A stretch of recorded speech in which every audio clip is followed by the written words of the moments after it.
Kelly Stinnett will catch for the fourth straight game. Usually when Brian Anderson pitches, Damian Miller catches, but Miller still unable to go with a hairline fracture in his thumb, so Stinnett will catch and hit 8th. And on the mound for Arizona, left-hander Brian Anderson. Anderson made 19 starts this year. He won 8, and he lost only 2. For the Mets this afternoon, Mike Piazza again not in the lineup. Mike's left thumb is still swollen. The swelling has gone down somewhat. Bobby Valentine hinted before the game that he might possibly be able to pinch hit, but it is not likely that Mike Piazza is going to start again in this series. Ricky Henderson will lead it off. Henderson playing left field. Edgardo Alfonso is at second base. Alfonso hitting number 2. John Olerud will bat third. Olerud playing first base. Benny Agbayani will be in right field, and for the second straight day against the left-hander, Benny Agbayani will bat cleanup. Robin Ventura bats number 5. Ventura at third base. Todd Pratt catches for the second straight day. Pratt hitting number 6. Darrell Hamilton will get a start today against the left-hander. That's unusual. Hamilton will bat 7th and play center field. Ray Ordonez is the shortstop. Ordonez hitting 8th. And on the mound for New York, left-hander Al Leiter. Leiter, 33 years of age. He won 13 and he lost 12 this year. Leiter is pitching with a very sore left knee. It was painful even watching him go up the dugout steps to go out to the mound. That left knee has been very heavily taped all year, and he tweaked it again during the game on Monday against Cincinnati. But it does not appear to have a whole lot of impact on his pitching, and Leiter is set to go today. Sellout crowd here at Shea still coming in as we get set for the start of this early game number 4. Mets trying to wrap it up and move on to the League Championship Series. Al Leiter set to go and set to describe the action for you. Here's Bob Murphy. All right, Gary. Tony Womack is the leadoff batter for the Diamondbacks. Usually if Al Leiter has trouble, it comes in the very first inning. If he gets beyond that, he's as tough as they get. The windup by Al Leiter, and the first pitch of the game is outside, ball 1. The Mets defensive alignment is brought to you by Medico Security Locks. Don't accept imitations. Ask for it by name, Medico. And the pitch, outside, ball 2. And usually when Leiter has first inning problems, it is a lack of control. He has to settle into that good groove. Here's the 2-0 delivery. Strike call, 2 balls and a strike. One of the reasons the Mets have been successful in this series so far, they have kept Tony Womack off base. He has only one hit in 13 times at bat. On the infield, we'll check it in a moment. Here's the 2-1 pitch now. And Tony Womack takes a fastball, strike 2. John Olerud playing first. Edgardo Alfonso at second. Ray Ordonez at short. Robin Ventura at third. Here's the 2-2 pitch, and the crowd is revved up. Hit in the air, foul down the left field line. No chance for Ricky Henderson. It goes into the crowd. In center field, Darrell Hamilton. And around in right field, Benny Agbayani. Behind the plate, it is Todd Pratt. Pratt did such a good job of filling in when Piazza was hurt early in the year. And he drew 2 important walks in the victory last night. Now the 2-2 pitch by Leiter. Hit in the air to center field. Darrell Hamilton speeding back, racing back. Reaches up, makes the catch. He went to the edge of the warning track in distant left center field before he was able to flag that down. Good play by Darrell Hamilton. Well, Hamilton was shaded toward left center field against the left-hand batter, and when the ball was first hit, he froze. But then he raced back, knew exactly how much time he needed, and got to it easily at the edge of the warning track. Now the hitter will be Jay Bell, the second baseman who clouded 38 home runs this year. He led the Diamondbacks in home runs. Longtime shortstop for the Pittsburgh Pirates, now the second baseman for the Diamondbacks. And Leiter's pitch on the way. A slider inside, 1 ball and no strikes. Some clouds this afternoon, but it's a very comfortable day, just perfect for postseason baseball. 1-0 delivery, over for a call strike on the inside corner. Battle of left-handers today. Al Leiter for New York, Brian Anderson for the Arizona Diamondbacks. The 1-1 pitch. Taken by Jay Bell, a cutter that missed inside, 2 balls and a strike.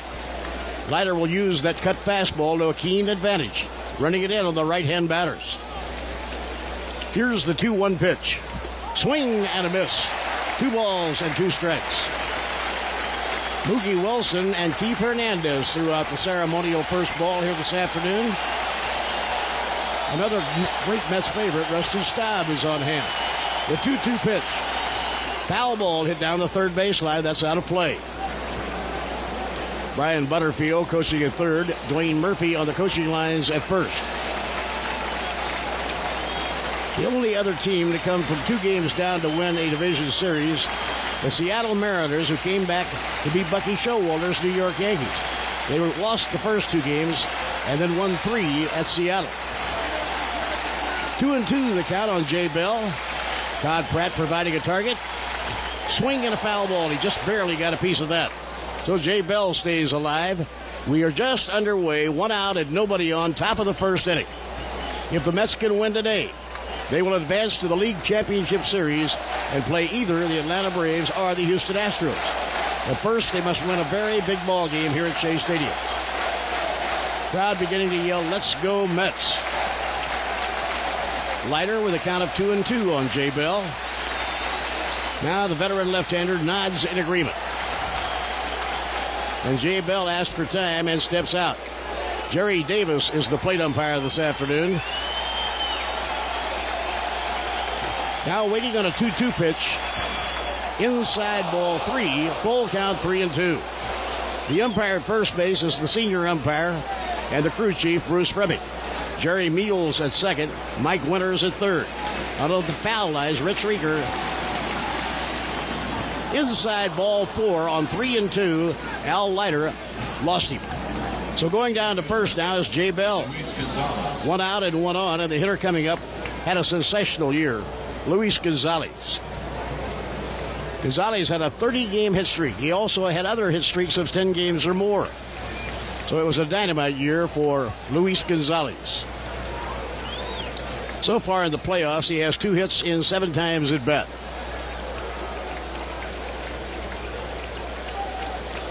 Gonzalez, a left-hand hitter with excellent power. Here's the pitch by Leiter. Straight call to the outside corner. John Olerud is playing even with the bag at first, a little bit wide of the line. Mets infield has been fantastic all year long. They broke every fielding record you can think of. And the pitch on the way. The runner goes. Here's a throw by Pratt, the slide, and he's out at second base. Jay Bell thrown out by Todd Pratt. Beautiful throw by Todd Pratt. Well, that's really surprising. Jay Bell is not a base stealer. He stole 7 during the regular season. You don't expect him to be running at that spot with Luis Gonzalez, such a good hitter at the plate. And that is a big, big throw by Todd Pratt to erase the base runner. Maybe that's what Bucky Showalter was counting on. It was a surprise. Well, he picked the wrong pitch to run on. It was a high fastball, a perfect pitch to throw. Here's the 1-1 pitch now to Luis Gonzalez. Swing on a miss, breaking ball. 1 ball and 2 strikes. If the Mets lose, they'll be flying to Arizona as soon as the game is over. If they win, they'll get a day of rest. League Championship Series will get underway on Tuesday night, either in Atlanta or Houston. Listen to the roar of the crowd at Shea Stadium. 1-2 delivery and a high fly ball, pretty well hit to right center. On the run, Darrell Hamilton, he'll get under it, makes the catch, and the inning is over. Hamilton made 2 good plays in the inning. No runs, no hits, nobody left on. In the middle of the first at Shea, no score on the WFAN Mets Radio Network. In the last half of the first inning, the Mets will be hitting against 27-year-old Brian Anderson. Early in the year, he was being bothered by giving up too many gophers, too many home run balls. But he has been able to get that straightened out, and he has been hard to reach for a long ball. The leadoff hitter will be Ricky Henderson for the New York Mets. Ricky has such a good game. Ricky is now 5 for 11 in postseason play, and he has 6 stolen bases. That's a new record. Leading off the inning for the Mets, Brian Anderson, a 27-year-old left-hander, was taken in the expansion draft by the Diamondbacks. Learn why Rheingold Extra Dry is quickly becoming a New York favorite again. Taste New York's best lager beer, brewed to its original extra dry recipe. And check us out on the web at www.rheingoldbeer.com. Pitch to Ricky Henderson. Hits the first pitch, a fly ball to right field. Standing under it, waiting is Bernard Gilkey, and Gilkey has it for the out. So 1 pitch and 1 retired. Usually you don't see Ricky swing at the first pitch, but Brian Anderson has notoriously great control. He'll be in the strike zone most of the time, and sometimes that first pitch is the best one to hit. Yeah, last year he led the league in control. He had a 1.2 walks per 9 innings. Now here's Edgardo Alfonso. Fonzie with a great series so far. The left-hander Brian Anderson deals. A strike call to the outside corner. He's not a power pitcher. He doesn't throw all that hard. But with that magnificent control, he can put it where he wants it. And it's hard to hit when they do that. One strike pitch by Brian Anderson. Strike call to the outside corner, and he's really painting. Edgardo has 3 for 12 in the series, including 2 home runs in the opening ball game. If the Mets can win today, they will advance to the League Championship Series, playing either Houston or Atlanta. 2-strike pitch by Brian Anderson. Swing and a miss, struck him out on a fastball. He had pretty good velocity on that. The first baseman, John. So very quickly, 2 outs and nobody on. John Olerud coming up. John with 5 hits in 12 times at bat. He's hitting .417 in postseason play. Olerud had another strong season for the New York Mets, hitting a .297 for the full year, drawing 125 walks. Left-hander against left-hander, and a fastball inside, 1 ball and no strikes. Well, John is hotter right now than he has been in a long, long time. He's swinging the bat better these last 10 days than we've seen since early in the season. And he's even been hitting the left-handers real well. Line drive base hit going into center field. So Olerud has the first hit of the game for New York. And Benny Agbayani, the cleanup hitter, comes up.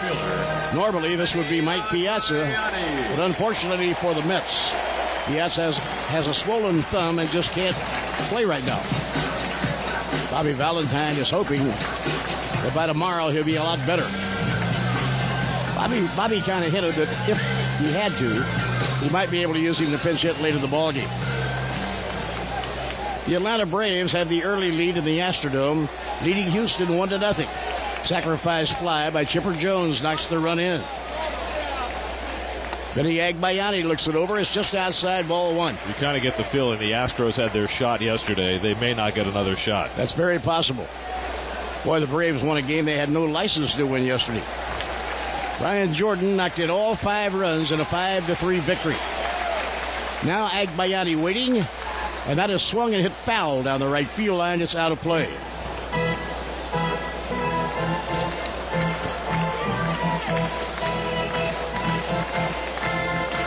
Benny Agbayani put into the cleanup spot by Bobby Valentine due to the injury to Mike Piazza. Piazza's had such a wonderful year. Tough break for Mike to be hurt right now. And the pitch on the way. Line drive, well hit toward left field. Racing back, Gonzalez makes the catch. Well hit line drive by Benny Agbayani, but tracked down by the left fielder, Luis Gonzalez. No runs, a hit, and 1 man left on. At the end of 1 inning here at Shea. No score on the WFAN Mets Radio Network. Second inning, Al Leiter will be contending with Matt Williams, the third baseman. He'll be contending for MVP honors this year. He had that kind of a year. Matt Williams, always a threat to hit the ball out of the ballpark. And he's a terrific defensive third baseman. Robin Ventura and Matt Williams are probably the top 2 fielding third basemen in the National League. The out-of-town scoreboard is brought to you by Chase Manhattan Bank. The right relationship is everything.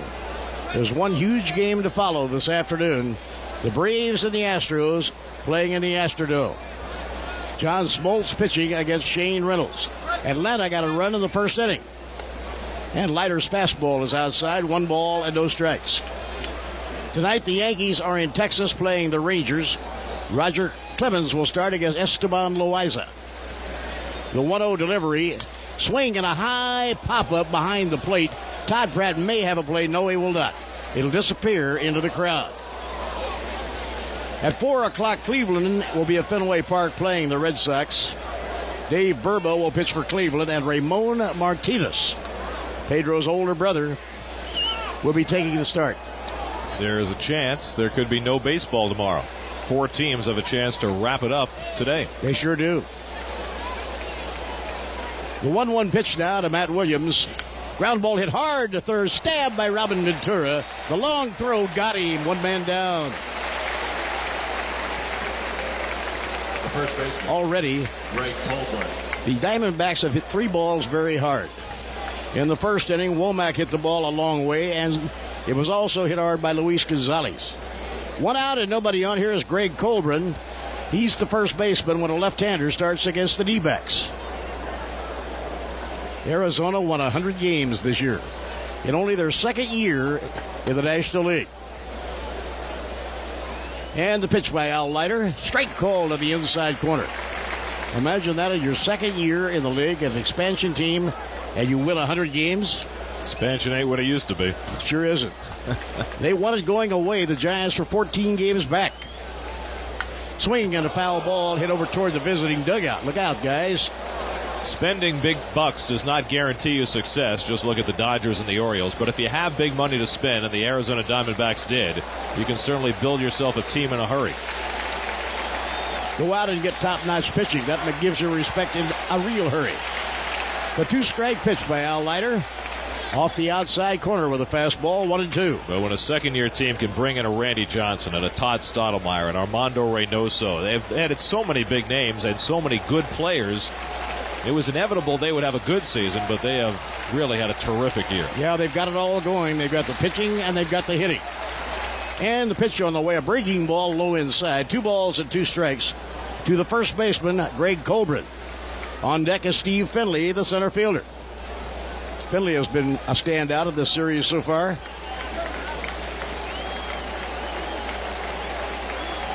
Now Leiter sighting in on his target. And the 2-2 pitch.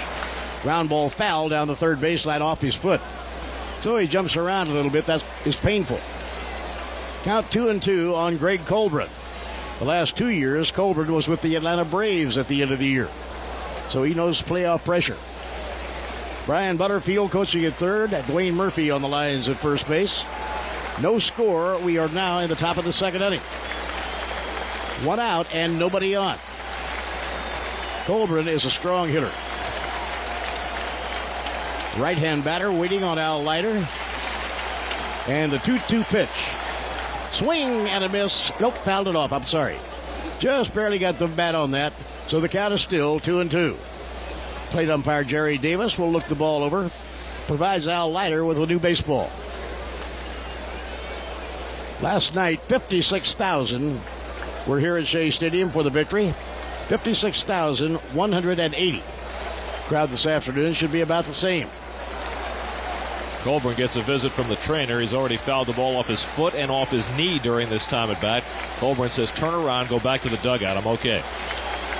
Al Leiter with a 2-2 count pitching now to Greg Colburn. And it's popped up, but it's a foul ball going out of play. So the count's, oh, wow, the count's still holding it 2-2. That ball came down and hit our television monitor. You almost had that. You didn't even know it. You're right, I didn't know it.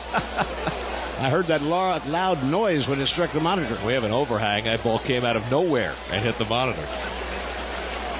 Next pitch on the way now to Greg Colburn. Low inside, a breaking ball missing. And Leiter now goes 3-2. Leiter walked Jay Bell in the first inning. Surprisingly, Bell tried to steal, and he was thrown out by Todd Pratt. You don't expect him to try to steal bases. Pitching 3-2. Hit hard, but foul down the left field line. Wow, he got around and really whacked that. So it's 3-2 on the first baseman, Colburn. He has 1 hit and 2 times at bat in this series. He has been the first baseman when a left-hander starts against the Diamondbacks. They platoon at that position. 3-2 delivery fouled off again. What a time at bat for Colburn. And that foul ball almost nicked Steve Finley in the on-deck circle. Well, the Diamondbacks are very tough against left-handers, and Colburn's one of the reasons why. He hit .361 against left-handers this year. They won 32 and lost only 16 against left-handed pitching. And the payoff pitch, he walked it. A slider that was inside and low. Second walk given up by Al Leiter. The center fielder. And the hitter now will be the fleet-footed center fielder, Steve Finley. Well, that's a big at-bat for Colburn. A walk and 11 pitches added to Leiter's pitch total. That's not exactly what Leiter needed. Now here is Steve Finley. He already has 5 RBIs in this divisional series. 4 hits and 9 times at bat. So he's hitting .444. Left-hander against left-hander as Findlay stands in against Al Leiter. Throw to first by Leiter, not in time. The runner is back. Big time at bat for Greg Colburn. He fouled off about 5 pitches and finally worked out a walk. Let's have their infield now, a double play depth. Findlay would not be easy to double up. And the pitch is a fastball down the middle for a strike call. Leiter can throw hard.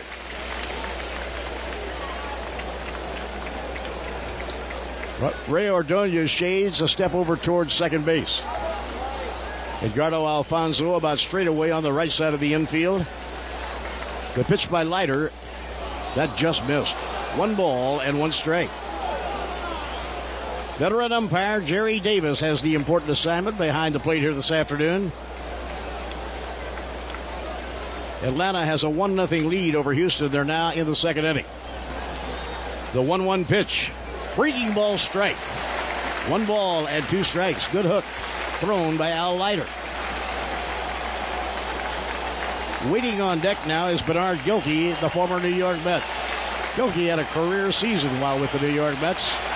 Drove in 117 runs, hit over 30 home runs. The 1-2 pitch, swung on, hit hard on the ground, fielded by Alfonso to Ordonez to first base, double play. 4-6-3, and the side retired. No runs, no hits, and nobody left on in the middle of the second. No score on the WFAN Mets Radio Network. Robin Ventura leads off for New York, facing the left-hander Brian Anderson. Anderson last year was 12-13, but had the best control in the National League. This year, starting out in the bullpen and getting a chance to start when Todd Stottlemyre went down with an injury. Anderson has certainly responded, winning 8 and losing only 2 with a 4.57 earned run average. Robin Ventura had a terrific year for New York. Hit over 300, batted .301, had 120 RBIs. Now the pitch on the way is low inside, 1 ball and no strikes. Diamondbacks got a walk in each of the first 2 innings. Mets had a John Olerud single in the first inning. Fastball over for a call strike. 1 ball and 1 strike. Brian Anderson is 27 years old, but he's had a lot of experience for one still fairly young. The 1-1 pitch. Low outside, 2 balls and a strike.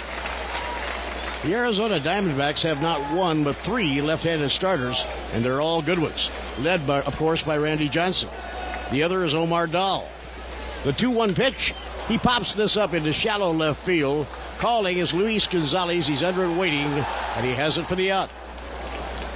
So Ventura hits a high pop fly into shallow left field. This will bring up Todd Pratt, who's filling in for Mike Piazza. Todd did a good job of filling in during the regular season and brings a .293 batting average during the regular season to the plate. Darrell Hamilton, a left-hand hitter, is the on-deck batter. Todd Pratt is 0 for 3, but drew a couple of walks that helped the Mets to win a ball game last night. Pitched by Brian Anderson. Low outside, 1 ball and no strikes. If the Mets win, they'll get a day off tomorrow. If they lose, they're flying to Arizona when the game is over. They'll play tomorrow afternoon in a 4:50 game local time. Fastball for a strike call. The pitchers tomorrow would be Masato Yoshi for New York and Randy Johnson for the Diamondbacks. They were paired off in the first game of the series. Here's the 1-1 pitch. Way inside, Todd Pratt has to jackknife out of the way, and the count is 2 balls and a strike. Bobby Valentine playing Darrell Hamilton, even though he's a left-hand hitter, against Brian Anderson. The 2-1 pitch. There's a high fly ball, pretty well hit the left field, but playable. Gonzalez getting under it, waiting, has it for the out. So 2 up and 2 cast aside by Brian Anderson.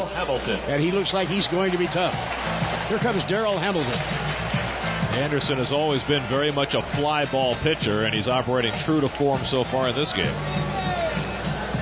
Darrell Hamilton did a top-notch job with the New York Mets. After being traded to the Mets, Darrell Hamilton batted .339.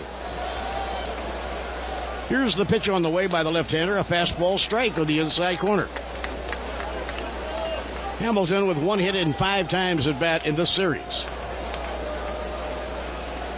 Next pitch on the way to Hamilton. Low outside. That evens the count at a ball and a strike. Cookie Rojas coaching at third, and Mookie Wilson on the lines at first. Mookie and Keith Hernandez threw out the first ball. High and away, 2 balls and 1 strike. Hamilton has not played much against lefties. However, he got a big hit off a left-hander, Dan Plesac, in the game last night. He's a little comfortable batting against left-handers when he's had the chance. Here's the 2-1 pitch. Foul ball back toward the crowd. That's out of play. 2 balls and 2 strikes. And maybe one of the reasons also he's in the lineup today, he has 2 career home runs against Brian Anderson. That would speak very loud, I would think. I think mostly, though, Bobby wanted to get Hamilton in there for his defense. Sean Dunstan's been struggling a little bit in the outfield. And Hamilton is really an exceptional center fielder. The 2-2 pitch. Reached for and fouled off. It goes back into the crowd, so the count holds at 2 balls and 2 strikes. Brian Anderson has retired 5 of the first 7 batters to face him. John Olerud, a left-hand hitter, got a base hit. Pitching 2-2. Sidearm delivery fouled off. He did a good job of wasting that pitch off. He came with a low sidearm delivery that was a tough pitch to swing at, especially for a left-hand hitter. Atlanta leads Houston 1-0. They are in the 2nd inning in the Astrodome. Will this be the last game ever in the Dome? Now the pitch. Reached for, hit high in the air, not very deep to right field.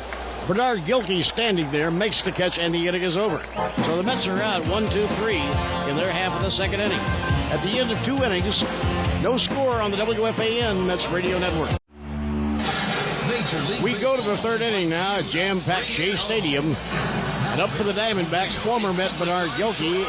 And up to tell you about it, Gary Cohen. Okay, thanks very much, Bob. Scoreless game as we start the 3rd. Al Leiter's walked a hitter in each of the first 2 innings, but each time that base runner was erased. Jay Bell walked and was caught stealing in the first. Greg Colburn walked. He was erased in a double play. Hit into by Steve Finley. Bernard Gilkey started in Game 2 of the series against Kenny Rogers and went 0 for 3. Gilkey, a part-time player this year, hit .294 for the Diamondbacks. Got to play a lot early in the season when Tony Womack was hurt, but otherwise strictly a platoon player. Al Leiter misses high with a fastball, 1 ball and no strikes. The outfield plays a couple of steps toward left against Gilkey. Kelly Stinnett on deck, and then the pitcher, Brian Anderson. Leiter deals the 1-0, and he misses low, 2 balls and no strikes. Leiter threw 36 pitches over the first 2 innings. He had a monumental battle with Greg Colburn, who saw 11 pitches before drawing a walk in the 2nd. Leiter will often work to a very high pitch count. It's just the way he goes about things. The 2-0 to Gilkey, swing and a miss, 2 balls and a strike. The Diamondbacks have pulled out all the stops as far as their uniforms are concerned in this series. This is the 4th game. They're wearing their 4th different uniform top, which is hard to believe. You wouldn't think you could get them all out of mothballs. The 2-1 pitch hit off the end of the bat up the first baseline. Tough play for Leiter. He manages to pick it up. Underhands to Olerud, who gets back to the bag and makes the play. Leiter, who is not very mobile coming off the mound with that sore knee, this time was able to move between the mound and first base, pick the ball up. Olerud had made a break to the ball, figuring Leiter might need help, and Olerud was able to retreat, and they got the 1-3 put out on Gilkey. So 1 out and nobody on, and Leiter's retired the leadoff hitter in each of the first 3 innings. Boy, that's important. Get that leadoff batter out. Here is Kelly Stinnett, who has caught every game in this series so far. Kelly's gone 2 for 10. During the regular year, he hit .232. And the pitch by Leiter, swing and a miss at a fastball, 0-1. In Game 1 of this series, the Diamondbacks wore their white home pinstripes. In Game 2, they wore their purple jerseys. Last night, their road gray pinstripes, and today, black jerseys. The 0-1 pitch, swing and a miss, 0-2. Now, we thought the Mets had a lot of uniform combinations. These guys are ridiculous. Boy, that equipment manager has to pack an awful lot of uniforms when you go on the road. Mets are going with a winner. They wore their snow whites yesterday. They're wearing them again. The 0-2 pitch, lifted foul off to the right. Mets wearing the black and blue caps today, as they did last night. So the Mets have only worn 2 uniform combinations in this series. 1 at home and 1 on the road. That's about the way it's supposed to be. Here's the 0-2 to Stinnett. Swing and a miss. He got him. Leiter came up and in, and he fans Kelly Stinnett. There's his first strikeout of the afternoon. So 2 up and 2 set aside. The Diamondbacks hit some balls pretty hard in the first couple of innings against Leiter, but typically with Al, if he can get through those first innings unscathed, he generally gets stronger as the game goes along. Brian Anderson had 5 hits this year, including his first major league home run. He hit it against Mark Gardner of the Giants back on the 4th of September. Anderson, a left-hand pitcher, but a right-hand batter. And Leiter's curveball misses inside, 1-0. Leiter's most dominant game of the year came back on the 1st of August when he struck out 15 Chicago Cubs. Leiter with the 1-0 to Anderson. Line drive caught by John Olerud, side retired. Leiter works a 1-2-3 inning. Anderson hit it hard, but right at the eyes of Olerud, who picked it off for the out. Nothing across, middle of the 3rd now at Shea. Mets nothing, Diamondbacks nothing on the WFAN Mets Radio Network. Pitchers have been dominant so far here this afternoon. Through 3 innings, the Diamondbacks no runs, no hits. The Mets no runs and 1 hit. And we quickly move on to the 4th. Top of the batting order for Arizona, Tony Womack, Jay Bell, and Luis Gonzalez against Al Leiter. Womack hit a pretty long fly ball to left center field his first time up, and Darrell Hamilton was able to get back and track it down. Womack's only hit of the series was a triple over Ricky Henderson's head in left field back in Game 1. Ricky playing very shallow in left field against Womack here. He's a left-hand batter against the left-hander Leiter. And the pitch on the way, and a curveball misses inside. 1 ball, no strikes. We were mentioning last inning, Leiter's most dominant game of the year came against the Cubs on the 1st of August when he struck out 15 batters. Here's the 1-0 to Womack and a call strike 1-1. Todd Pratt was behind the plate for that game when Leiter struck out 15. And if you'll remember, Leiter threw an enormous number of curveballs in that game. The 1-1 pitch, and that misses inside to Womack. 2 balls and a strike. Probably more curveballs than he's ever thrown in any game in his life. And Pratt was putting down those 2 fingers to call for the curve.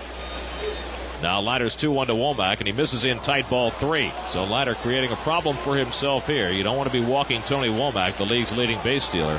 He has not been on first base yet in this series. You walk him leading off an inning, you're just begging for trouble. Leiter's 3-1 to Womack, down the middle for a strike, 3-2. Jay Bell stands on deck, and then Luis Gonzalez. Leiter has walked 2, he struck out 1. The payoff pitch to Womack. On the inside corner, strike 3 call. Leiter picked off the inside edge against the left-hand batter. Took a little bit off the fastball, and Womack goes down looking. Second strikeout for Leiter, and that's in a big spot after falling behind 3-1. Boy, that was huge, wasn't it? 1 out and nobody on. Here's Jay Bell. Bell drew a walk on a 3-2 pitch and then was promptly caught stealing by Todd Pratt in the opening inning. Leiter delivers, and a breaking ball strike at the knees, 0-1. The out-of-town scoreboard is brought to you by Newsday. It's where you live. They've gone to the 3rd inning at the Astrodome now. Braves 1, Astros nothing. The 0-1 to Bell, swinging a bouncer foul, 0-2. John Smoltz pitching for Atlanta, looking for the clincher there. Shane Reynolds, who pitched game 1 and 1 for Houston, is going for the Astros. Braves lead that series 2-1. Now Leiter out of the windup. The 0-2 to Bell outside. 1 ball and 2 strikes. Later on this afternoon, Cleveland will be in Boston. Dave Burba tries to wrap things up for the Indians. Ramon Martinez tries to keep the Red Sox alive. The 1-2 to Bell. Hit in the air to shallow center field. Out goes Alfonso. In comes Hamilton. Hamilton diving. Did he get it? He made the catch. Oh, man, what a play. Darrell Hamilton diving into shallow center field. Just got his glove under that ball, and he took a base hit away from Jay Bell for the second out. Boy, that was absolutely beautiful. Darrell Hamilton go get him against the wall, and he also comes racing in and diving and making the catch. He was the only one who had a chance for that ball as it blooped into shallow center field, and making the dive and getting that glove just under the ball before it was about to hit the grass. So the Mets, again, get the crowd going with defense. It worked last night when Ray Ordonez made a spectacular play in the hole against Matt Williams after the Diamondbacks had gotten close. And now Darrell Hamilton gets this crowd going with a terrific defensive play of his own. 2 out and nobody on. Here's Luis Gonzalez. Gonzalez now 2 for 8 in the series after flying to Hamilton his first trip. Left-hand batter, and he takes low inside. 1 ball, no strikes. The Yankees will be in Texas tonight looking to close out that series. Roger Clemens makes his Yankee postseason debut against Esteban Loaiza. The 1-0 pitch, line drive, right field, coming in hard. Agbayani makes the catch, side retired. Gonzalez hit that ball hard, but it stayed up just long enough for Agbayani to grab it. And Leiter has a 1-2-3 inning. 7 in a row set down by Leiter. Middle of the fourth at Shea. Mets nothing, Diamondbacks nothing on the WFAN Mets Radio Network. The long ball has been a big part of the Mets' arsenal this year. Mets during the regular season hit 181 home runs. They've now hit 4 in the 4 games in this series so far, Bob Murphy, and Edgardo Alfonso's got 3 of the 4. Alfonso has just been remarkable so far in the postseason. He had such a good year, and he's adding on to that in the postseason. Matt Williams, the cleanup batter for the Diamondbacks, knows something about home runs. He had 35 home runs this year. Williams will lead off here at the top of the 5th inning. Matt Williams had 35 home runs and 142 runs batted in. He hit a hard ground ball to Robin Ventura his first time at bat. And Al Leiter winds. Here's the pitch on the way. Hit in the air to left field. It's shallow. It may drop in. Coming on, Ricky Henderson. Oh, what a catch! What a catch by Ricky Henderson. Robbing Matt Williams of a Texas leader. Ball hits very soft and very shallow in left field, and Ricky finally got it right at his shoe tops. Well, that's not a ball that Ricky Henderson usually catches. That's usually a ball that falls in front of him. But I'll tell you what, the Mets outfielders have been in all the right places so far in this game for Al Leiter. Now Greg Colburn, the first baseman or right-hand hitter, his first time at bat, he wasted off a number of pitches, fouling the ball away. Finally drew an 11-pitch walk. If you're looking to buy or sell a home, contact your local RE/MAX office. No one in the world sells more real estate than RE/MAX. Colburn is the hitter. And it breaks low inside. 1 ball and no strikes. We're now in the 5th inning. It's 1-0 New York. If the Mets win, they go the next step to the League Championship Series. The 1-0 delivery way inside. That almost plunked him. So now it's 2 balls and no strikes to Colburn. Leiter has walked 2. Colburn has one of the 2 walks. Now Al sighting in on the target set by Todd Pratt. Swing and a foul ball. Just barely got a piece of that. So it's 2 balls and 1 strike to Colburn. So he's not up there looking for a walk. He's looking for a pitch to hit. Colburn is a good hitter. Batted .326 during the regular season as a part-time player. A platoon at first base. Now Leiter with a 2-1 count, getting ready to pitch to Greg Colburn. And the pitch on the way is low inside, ball 3, 3-1. Infield and the outfield are straight away against this right-hand hitter. Pitching 3-1. Swing and a high fly ball hit deep to left field. It may go. Let's see. Ricky jumping. Can't get it. Home run, and the game is tied up. Greg Colburn hitting a home run. He is a good hitter. He hit 5 during the regular season as a part-time player. He has just tied up this game with the first hit allowed by Al Leiter. Well, Al Leiter had gone 17 straight innings without allowing a run, going back to his start against the Atlanta Braves a week ago Wednesday, and Colburn just barely cleared the wall as Henderson made a leap and just missed that ball as it sailed over the fence. Yeah, Ricky had his glove above the fence, but it wouldn't quite do it. So this game is tied 1-1. We're in the 5th inning. And the batter now is Steve Finley, who knows about hitting home runs. Left-hander against left-hander, inside ball 1. Finley hit 34 home runs during the season. Last year he played for the San Diego Padres, who won the National League pennant. He's had a better year this season. The 1-0 pitch, curve, a strike call. 1 ball and 1 strike to Steve Finley. Each team now has a home run. Edgardo Alfonso for New York, Greg Colburn for the Diamondbacks. Foul ball off the end of the bat, rolling over into the visiting dugout. 1 ball and 2 strikes. That was the first hit that Al Leiter has given up. And we are now in the 5th inning. What a tough game this is going to be. Leiter sighting in on his target. The pitch on the way to Finley, high and outside, 2 balls and 2 strikes. Well, you know, it's odd. Leiter had not allowed a hit for 4 1/3 innings, but not nearly as dominant as he was Monday against Cincinnati. That's true. He's had a lot of help from his defense in this game. Yeah, the number of balls have been hit hard. Swing and a drive in the air to shallow left center field. This could drop in, and it will. It's a base hit for Steve Finley. A Texas leaguer, a bloop out into shallow left center field. So now the D-backs have their second hit of the game. Bernard Gilkey will be coming to bat. Gilkey put together a good year for the Arizona Diamondbacks. Bernard hit .294 as a part-time player, had 8 home runs and 39 runs batted in. He had a sensational year for the New York Mets. Then after that, his batting average began to spiral downward. So there's a runner on first, a good runner at that in Steve Finley. Bernard Gilkey is the hitter. Gilkey bounced back to the mound his first time up. Fastball, strike one call. After his great year in '96, when things started going poorly, the Mets continually were on Gilkey to get his eyes checked. He always said there was nothing wrong. After going to Arizona last year, he had laser surgery, and it's really turned his career back around. He's obviously seeing the ball a lot better. Drive in the air to left field. Ricky will be in front of this one. He's waiting, and Ricky makes the catch for the out. So Gilkey has been retired, 2 men away. Catcher, Kelly Stinnett. And Kelly Stinnett, the catcher, comes up. Stinnett batting for the second time. Leiter struck him out in the third inning. What a game. Mets 1 run, 3 hits. Diamondbacks 1 run, 2 base hits. Left-handers are really going at it here this afternoon.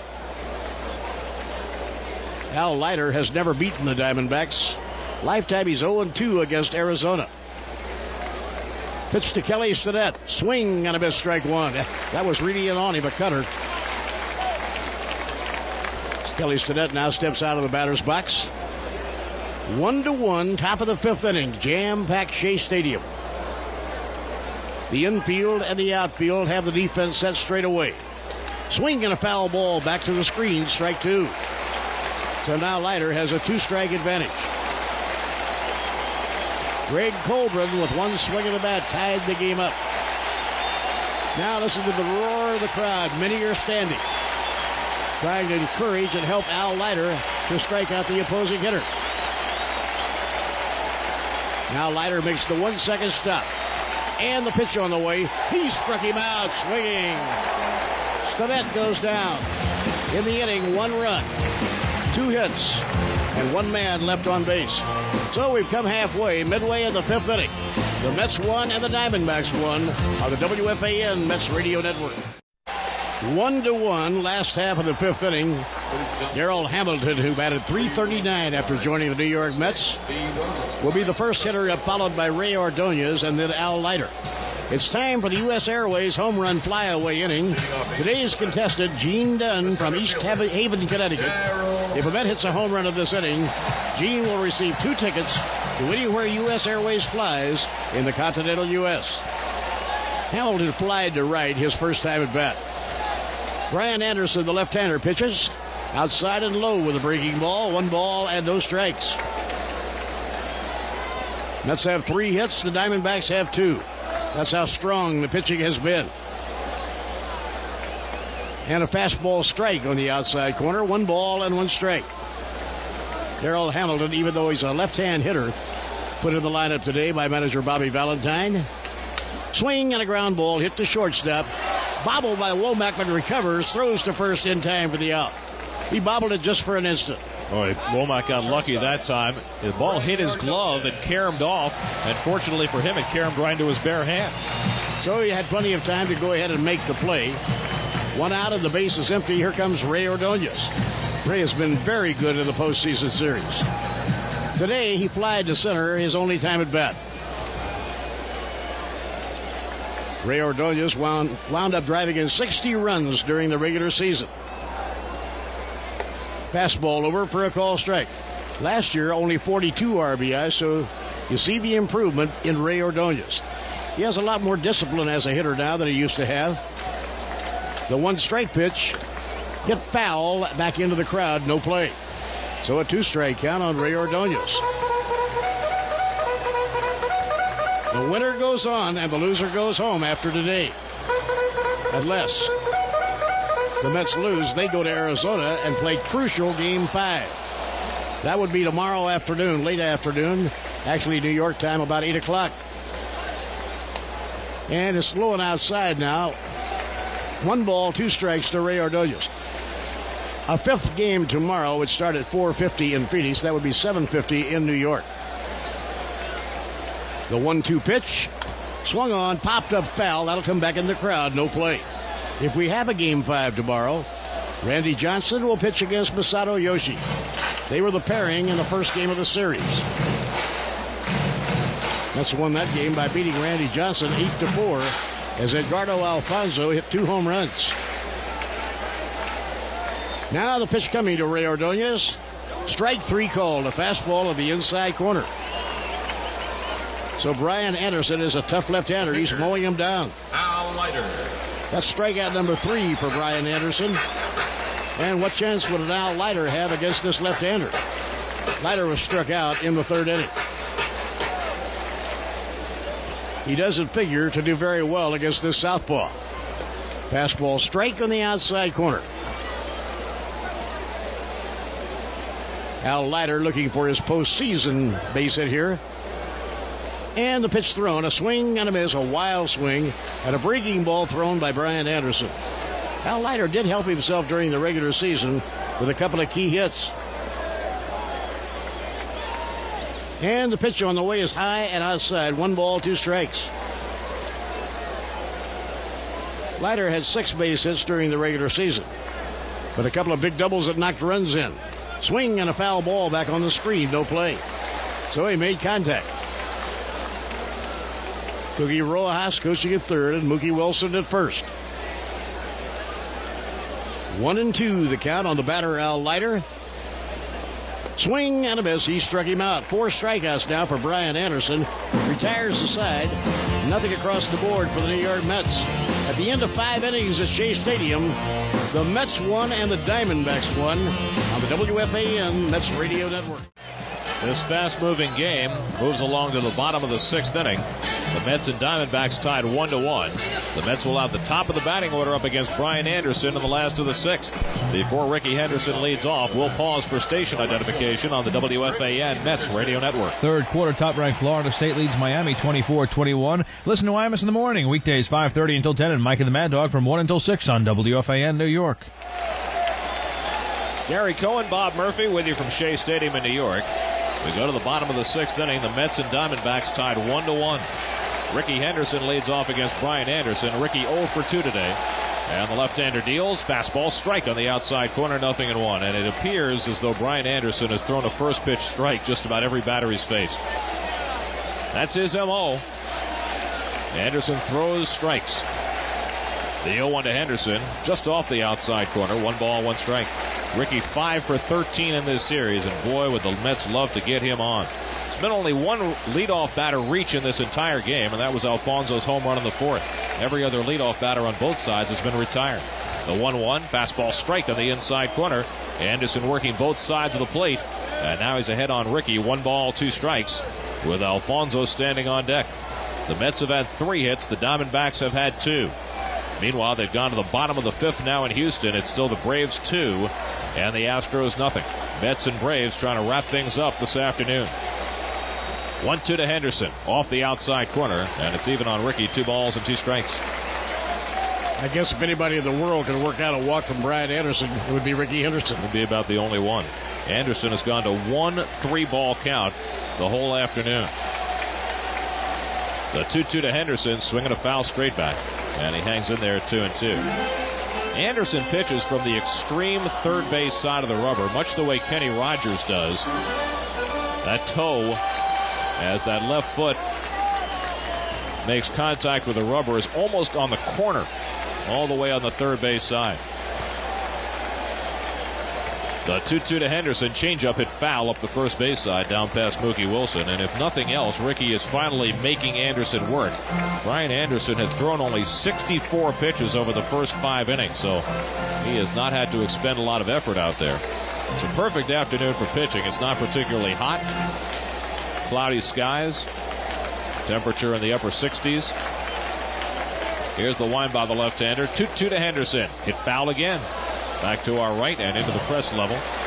So Ricky's now seen 7 pitches from Brian Anderson. These two teams did a lot of hitting against each other during the regular season, and that has continued into the postseason. Between them, they've averaged almost 10.5 runs per game in this series, but not today. The 2-2 to Ricky. Hit foul back underneath us and out of play, and Ricky continues to waste them away. The Mets in the first 3 games of this series averaged 6 runs per game with a team batting average of 263. The Diamondbacks in the first 3 games hit only 223, and they averaged almost 4.5 runs a game. The 2-2 to Ricky. Popped it up first base side in foul ground. Overcomes the first baseman Colburn near the photo box, but he'll run out of room. It lands beyond his reach in the stands. Yet another foul ball for Henderson. He's now seen 9 pitches in this at bat, and this is one of those times at bat that can turn a game. You get a quality leadoff hitter like Henderson up against a pitcher who's been very tough. He makes him work and work and work, and regardless of the result, it can often help the people behind the leadoff hitter just to get that pitcher a little bit tired. See every pitch in his repertoire. Get the timing down. 2-2 to Henderson. This will be the 10th pitch of the at-bat. Anderson out of the windup. Deals to Ricky. Hit foul off to the right and out of play, and Ricky continues the battle. That's the kind of at-bat Greg Colburn had against Al Leiter. Leiter was able to negate that by getting the next hitter, Steve Finley, to ground into a double play after Colburn had drawn an 11-pitch walk. Ricky pausing outside the batter's box, flexes his arms as he steps back in and adopts that familiar crouch. Now Anderson kicks out of the windup. The 2-2 to Henderson, sidearms, and a broken bat foul ball back toward the on-deck circle. It hit right off the end of the bat and splintered the end of it. A couple of splinters went up the third baseline. The rest of the bat still in Ricky's hands, and he'll get another at bat. He has now fouled off 7 pitches since the count reached 2 strikes. That time Anderson dropped down sidearm, something we've only seen him do against left-hand batters before this, but he came sidearm against the right-hand hitter that time, and Ricky fouled it off. So Anderson, who has had a lot of very quick at-bats in this game, being forced to work extraordinarily hard against Henderson here, leading off in the bottom of the 6th. This next pitch will be the 12th of the at-bat, with Alfonso, who homered his last time up, looming on deck. Again, the 2-2 pitch. Changeup pulled foul outside third, down past Cookie Rojas, who does a nice little cha-cha-cha to get out of the way. Boy, this is a classic for Ricky Henderson. Ricky taking a couple of deep breaths, hunching his shoulders outside the batter's box. He's 40 years old. This is a lot of hard work. He can handle it. He has so far. 2-2 to Henderson. Anderson out of the windup. Deals again. Swinging a foul back. This is remarkable. 13 pitches now from Anderson to Henderson, and no result yet. 2 balls and 2 strikes. That shows you the kind of control Brian Anderson has. He can throw that many pitches and still not give him a walk. Yep. He's always right around the plate. Some of the pitches Ricky's had to lunge for a little bit on the outside part of the plate, but he keeps fouling them off. Now the crowd really getting into it. Again, the 2-2 to Henderson. Lifted in the air, shallow right field, falling fast. Gilkey sliding, can't get it, base hit. Henderson holds it first as Gilkey kept that ball in front of him. And on the 14th pitch of the at-bat, Ricky Henderson dumps a single into right field. An extraordinary way to lead off the bottom of the 6th inning. And you have to think that that at-bat is going to energize the offense of the New York Mets. Brian Anderson standing hands on hips at the side of the rubber. He cannot believe what just transpired. 14 pitches to 1 hitter, and Ricky Henderson reaches on a single to right. Boy, that should get the Mets going. Now we'll see if Ricky has enough energy left to think about stealing a base. It's not easy against Brian Anderson. Anderson holds runners extremely well, and he can pick you off if you're not careful. Here's Alfonso, who homered his last time up, his 3rd of the series. 1-1 game, bottom of the 6th, and a throw to first, and Henderson falls back into the bag. Ricky did not have a very big lead. Didn't really have to dive, but just kind of gently placed himself down on the ground so his hand could get back to the bag ahead of the tag by Colburn. Boy, he needs to be very careful. This guy can really pick people off. Alfonso has struck out and homered today, 1 for 2. The Mets have only 4 hits. Henderson takes a short lead. The pitch and a high pop-up foul, first base side. Colburn comes over near the photo box, and he'll run out of room. It'll be in the crowd. 0-1 to Alfonso. Henderson singling, leading off the bottom of the 6th inning on the 14th pitch he saw from Brian Anderson. Ricky has already stolen 6 bases in this series. He had 37 during the regular season. Well, this is not Randy Johnson. This is Brian Anderson. He is a lot tougher to steal a base against. Bell and Womack at double play depth. Alfonso waits. The 0-1 pitch, low and away. 1 ball and 1 strike. John Olerud standing on deck, and Olerud has been swinging the bat extremely well in this series. Olerud has already driven in 6 runs in the first 3 games. Alfonso now has 6 RBIs as well with his home run his last time up. He had 5 RBIs in game 1. Colburn holding the runner at first. Henderson walking off a brief lead. The 1-1 from Anderson. Popped it up foul, coming back this way out of play. 1 ball and 2 strikes to Alfonso. Boy, they are really making Brian Anderson work hard. It wasn't the case for the first 5 innings. Anderson really got away scot-free as far as deep counts are concerned, but the Mets, who generally work deep counts by going 2-2, 3-2, not necessarily by fouling pitches off. Well, Anderson went about it a different way. He fouled off 9 in a row after the count reached 2 strikes and then got a base hit. Now it's 1-2 on Alfonso. The outfield plays him straight away.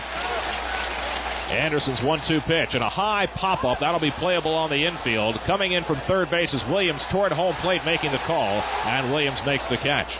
So Alfonso pops up for the first out of the inning. 1 out and 1 on for John Olerud. John Olerud. Newsday gives you complete award-winning sports coverage every day. The Mets and all the hometown teams, plus Queens and the Islands colleges and high schools too. Get it all in Newsday Sports. Newsday, it's where you live. Olerud is 1 for 2. He singled hard to center field in the first. Flied out to center field in the 4th. So John now 6 for 14 in the series, hitting .429. And he has 6 runs batted in. Left-hander against left-hander. Henderson at first base now with 1 away.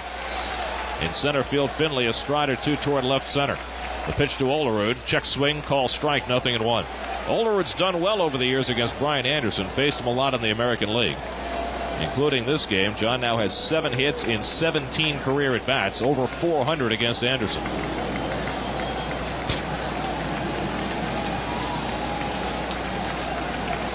Now the left-hander comes set at the chest. The 0-1 pitch, curveball low outside. 1 ball and 1 strike to Olerud with Benny Agbayani on deck. Both bullpens are quiet as they have been throughout the afternoon. Benny Agbayani is really hitting the ball hard these days, especially the last 2 times at bat. Brian Anderson's now thrown 20 pitches in this inning, working on only his 3rd hitter, up to 84 pitches in the game. The 1-1 to Olerud, sidearm, and he misses inside. 2 balls and a strike. Anderson has been dropping down and coming sidearm periodically. He did it once against Henderson, but mostly against the left-hand hitters. Robin Ventura ripped a double against one of those sidearm offerings back in the 4th inning. So it has been a mixed blessing for Anderson so far when he comes by way of first base. Henderson, a very short lead. He's not taking any chances against Anderson. And a toss to first, and Ricky right near the bag, able to step back easily. If we have a Game 5 tomorrow in Phoenix, we come to you at 7:05 tomorrow with Mets Extra. First pitch at 7:50 with Masato Yoshi against Randy Johnson. Mets trying to avoid that possibility. To do so, they need to win today. The 2-1 to Olerud. Line drive toward the gap in left center field. That's a base hit for Olerud. Finley cuts it off in the gap. Henderson a wide turn. He's heading for third. Holding at first is Olerud. And the Mets have runners at the corners with 1 man down. Olerud again hit the ball hard against the left-hander, driving that ball to left center field. Steve Finley did a nice job to cut it off in the gap and prevent Henderson from scoring and prevent Olerud from getting to second base. What a timely hit by John Olerud. When the first went off the bat, the way Ricky Henderson could run, I thought maybe he would be able to score on it. But you're right, Finley did a good job on that. The right fielder. So now Benny Agbayani with a chance to get the lead run home.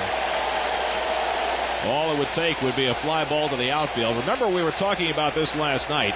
The outfield arms for Arizona are very weak, particularly Luis Gonzalez in left and Tony Womack in right. So any decent fly ball is going to get the run home with Henderson at third base. Agbayani has hit the ball to the outfield twice. He's lined hard to left and fly deep to center. So he's made good contact both times with nothing to show for it. The pitch by Anderson, and it misses outside. 1-0. Good patience by Agbayani to lay off. If Agbayani can hit the ball the way he did either of his first two times up, the Mets are going to have a lead. He's got to get the ball to the outfield. Henderson at third, Olerud at first, and 1 out. Bell and Womack hoping for a ground ball to try and turn a double play. The 1-0 from Anderson, and a high fly ball deep down the right field line, but foul. And that will settle into the box seats in front of the auxiliary scoreboard. 1-1 to Agbayani. This is where it really hurts Brian Anderson to be a fly ball pitcher. He's gotten only 3 ground ball outs in this game. Everything else has been in the air. And you know exactly what Agbayani wants to do here. He wants to get that ball in the air, just out of the infield. Robin Ventura stands on deck. Anderson takes the high set. The 1-1 pitch misses inside. 2 balls and a strike to Agbayani. What's your game plan if you're Brian Anderson? You probably want to get on the fists of the hitter and get him to pop it up. You think Vinny Agbayani earlier in the year when he was playing at AAA Norfolk had any idea to be batting cleanup in the postseason? It's quite a change. The 2-1 to Agbayani. Inside, ball 3. And now Brian Anderson behind 3-1 for the first time in this game. This is not a spot Anderson generally finds himself in, and we'll see how he responds to it. I know how the crowd's going to respond. They're all rising to their feet, hoping that Agbayani can get the big hit here and get the Mets in front. 1-1, bottom of the 6th. Henderson at third, Olerud at first, and 1 out. Agbayani waiting patiently. Anderson brings the hands together. The 3-1 pitch. Drive in the air toward the gap in right center field. That's going to be an extra base hit, bouncing against the wall. Henderson scores. Olerud going to third. The throw comes into Bell. Olerud will stop at third base. It's a double and a run batted in for Benny Agbayani. And the Mets have gone back in front. It's 2-1 New York. Benny Agbayani comes through in a big way. He drove that ball to right center field, and he drives in his first run of the series, and it gives the Mets the lead. I had hope for Benny Agbayani because the first 2 times up today, although he didn't get base hits, he hit the ball very, very hard. Big hit for Benny Agbayani. Brian Anderson is simply a pitcher who cannot afford to fall behind in the count. He doesn't have the stuff to try and pitch his way out of a jam like that. And sure enough, Agbayani got a pitch to hit, and he drove it hard. Mark Connor, the pitching coach, is on his way out to the mound to talk to Anderson. And we'll get warm-up action in the Arizona bullpen.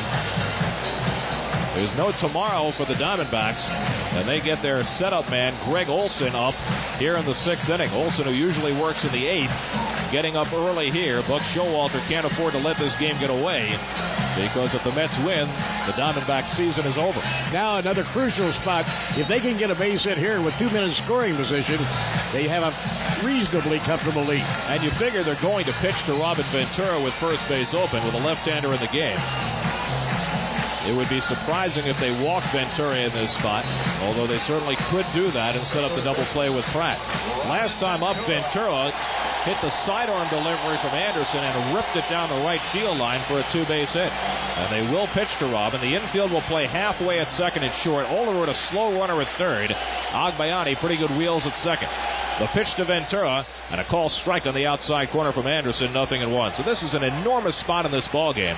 If Anderson can get Ventura without another run scoring and keep it a 1-run game, he's got himself a shot to be a winning pitcher today. If Ventura gets a base hit here, well, the Mets are going to be in pretty good shape. 2-1 New York, bottom of the 6th.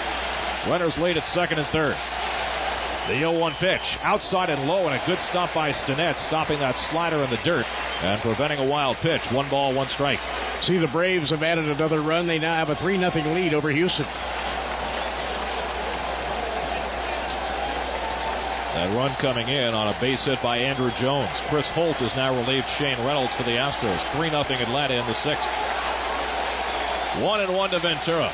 The infield halfway, the outfield straightaway. The 1-1 pitch, tapped on the ground, back to the mound. Anderson's got it, freezes the runner and throws to first, and he gets the second out.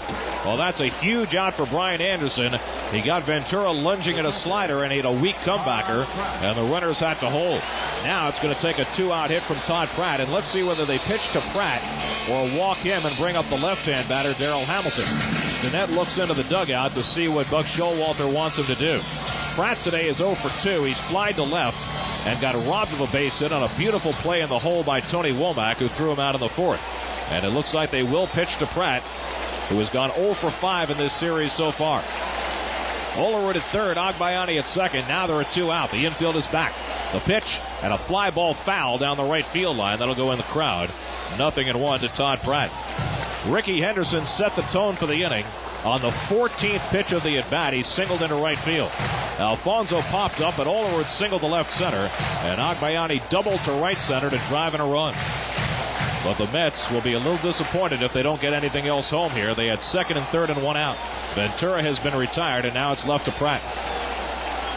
Anderson leaning in to get his sign from Stinnett, pitching off the stretch. The 0-1 to Pratt, missing inside, 1 ball, 1 strike. In Houston, the Braves are starting to put it away.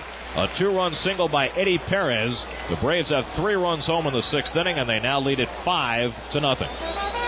Braves look like they may wrap up that division series against Houston this afternoon. 1-1 to Pratt.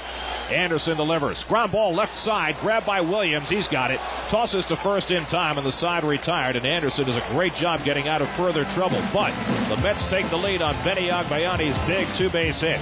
1 run, 3 hits, and 2 men left on. 6 in the books now at Shea. Mets 2, Diamondbacks 1 on the WFAN Mets Radio Network. Through 6 innings here at Shea, the Diamondbacks 1 run, 2 hits, and no errors. The Mets 2 runs, 6 hits, and no errors. Benny Agbayani with the double that drove home Ricky Henderson to give the Mets the lead. But the Mets may rue not getting anything else home after they had second and third and 1 out. Agbayani got the big hit. Now he comes out of the game, and Roger Cedeno will take over in right field for defense. Cedeno was out there, ran back into the dugout. He forgot to bring out his sunglasses. It is not a sunny day, but there is a glare coming through the clouds, and you need to be armed with sunglasses here this afternoon. So now Al Leiter, who had a 1-0 lead, gave up a home run to Greg Colburn, has been staked again to a 1-run lead at 2-1. 7th inning, and Matt Williams will lead it off. Williams hit a short fly ball to left that Ricky Henderson made a shoestring catch on his last time up.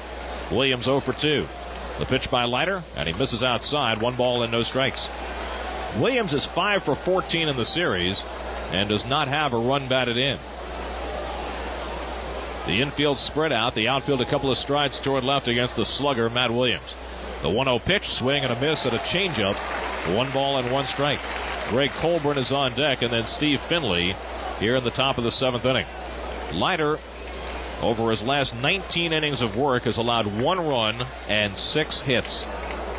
That's how dominant Al Leiter has been recently. Here's the wind by the left-hander, the 1-1 to Williams, and a drive in the air to center field, but having it lined up, Hamilton moving back a couple of strides, makes the catch. Williams hit that ball pretty hard, but Hamilton was playing deep, moved a couple of strides to his left and back, and grabbed it for the first out in the 7th inning.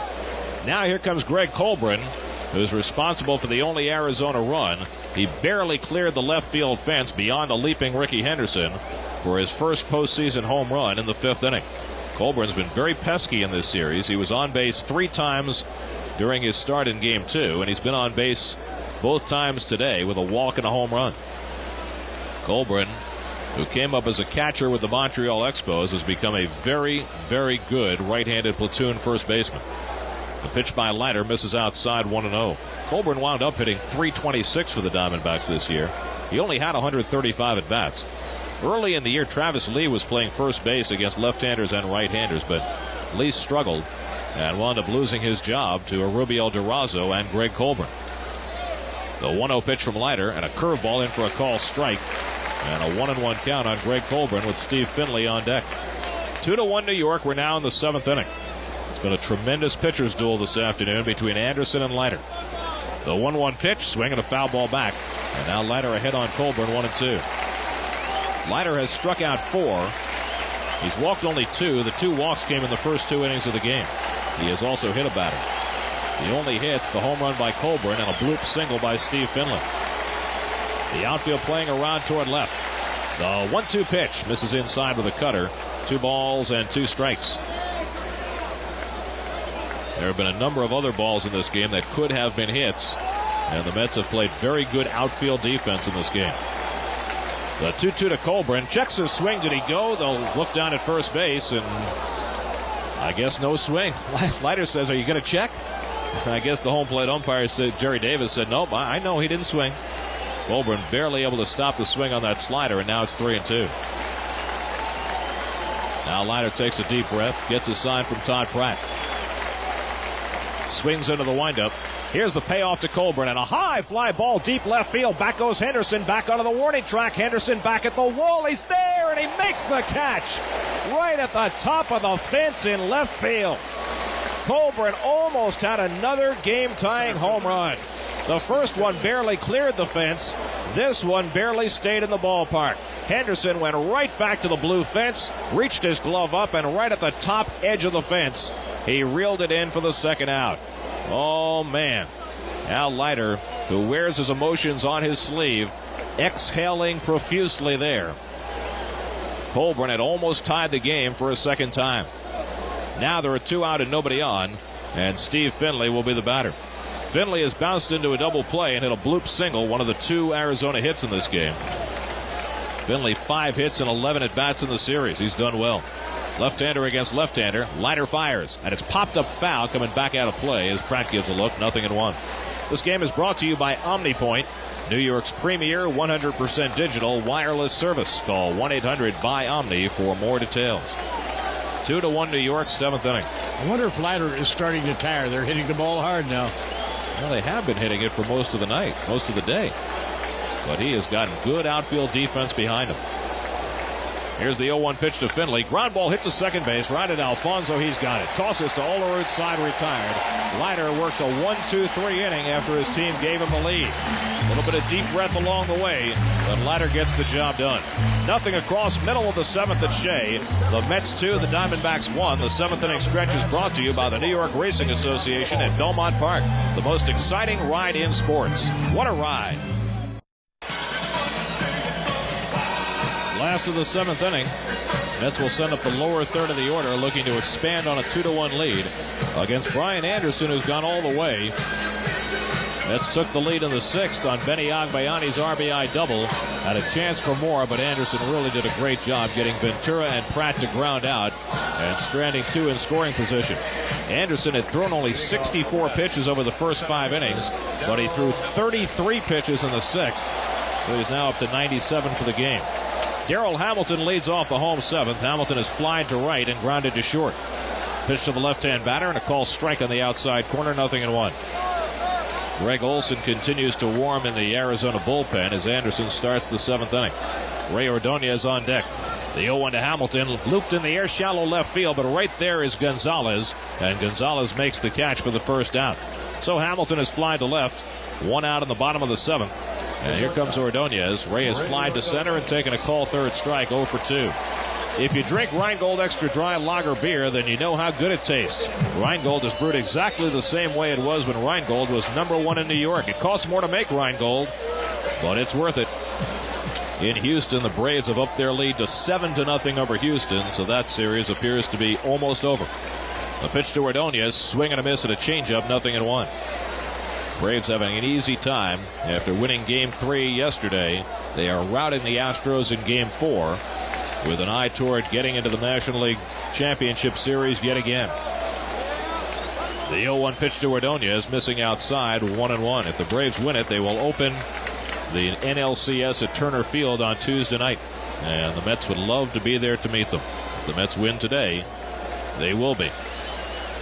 Here's the wind by Anderson. The 1-1 to Ordonez. Line drive toward the middle. Over Bell's glove and into center field. A base hit. Jay Bell made a desperate leap but couldn't catch that soft line drive, and Ordonez has a 1-out single. The Mets have their 7th hit of the game. Al Leiter will come up in a sacrifice situation. First, we'll pause for station identification on the WFAN Mets radio network. In the 6th in Houston, the Braves now lead the Astros 7-0. Listen to Imus in the morning, weekdays 5:30 until 10 on WFAN New York.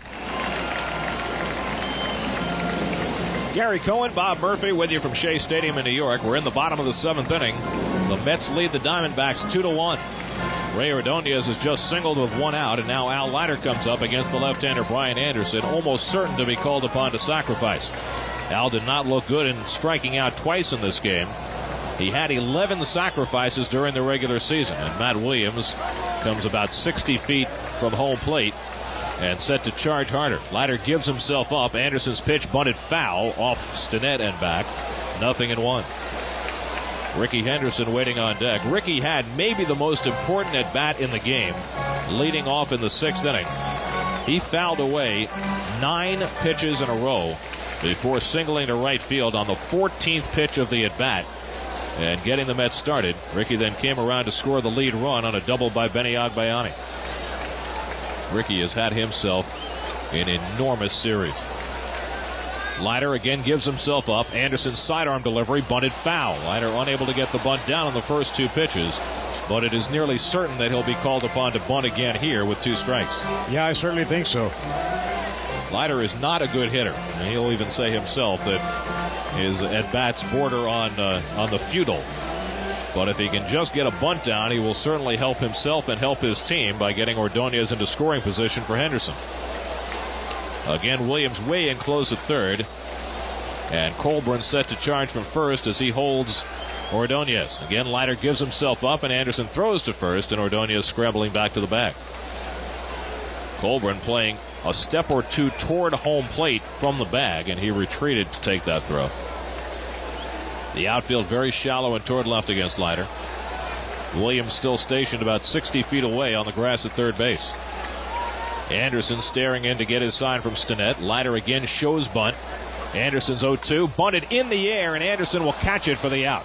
Bunted it right back in the air to the pitcher. No chance for Anderson to think about letting it drop. It was hit right at him. So that is the 2nd out. Ordonez still at first. And now Ricky Henderson will try and make something of it.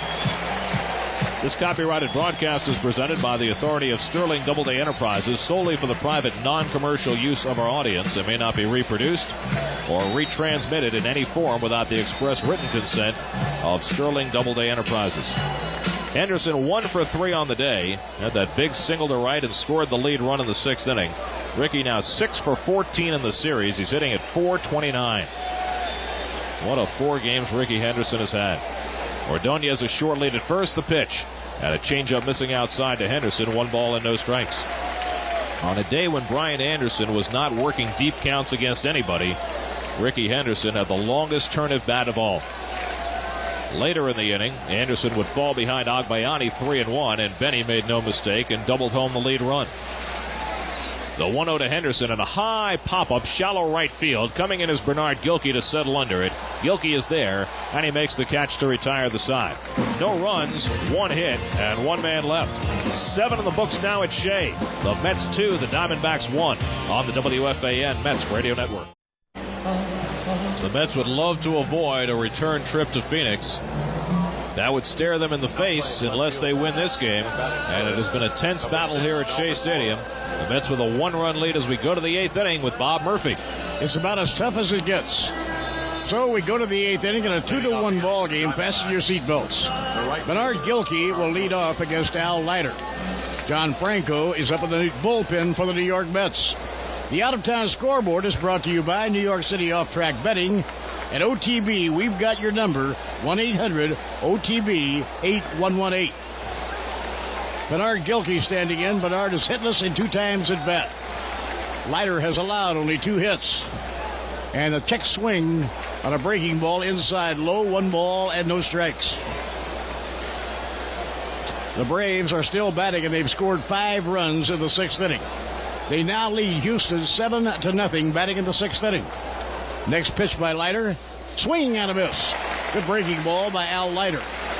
John Smoltz is pitching for Atlanta. Shane Reynolds was knocked out. Chris Holt came on. He's out. And Scott Ellerton is pitching in relief now. It looks like it's all Atlanta. High drive hit deep to left field. Going back, Melvin Mora. Mora makes the catch. On the warning track, Mora, who just came in for defense, made a very good play. 1 man away. Oh, that ball was hit hard by Bernard Gilkey. Boy, there have been a lot of hard-hit balls tonight this afternoon against Al Leiter. And the Mets' outfield defense has been as good as we've seen all year in this game here today. It has really been terrific.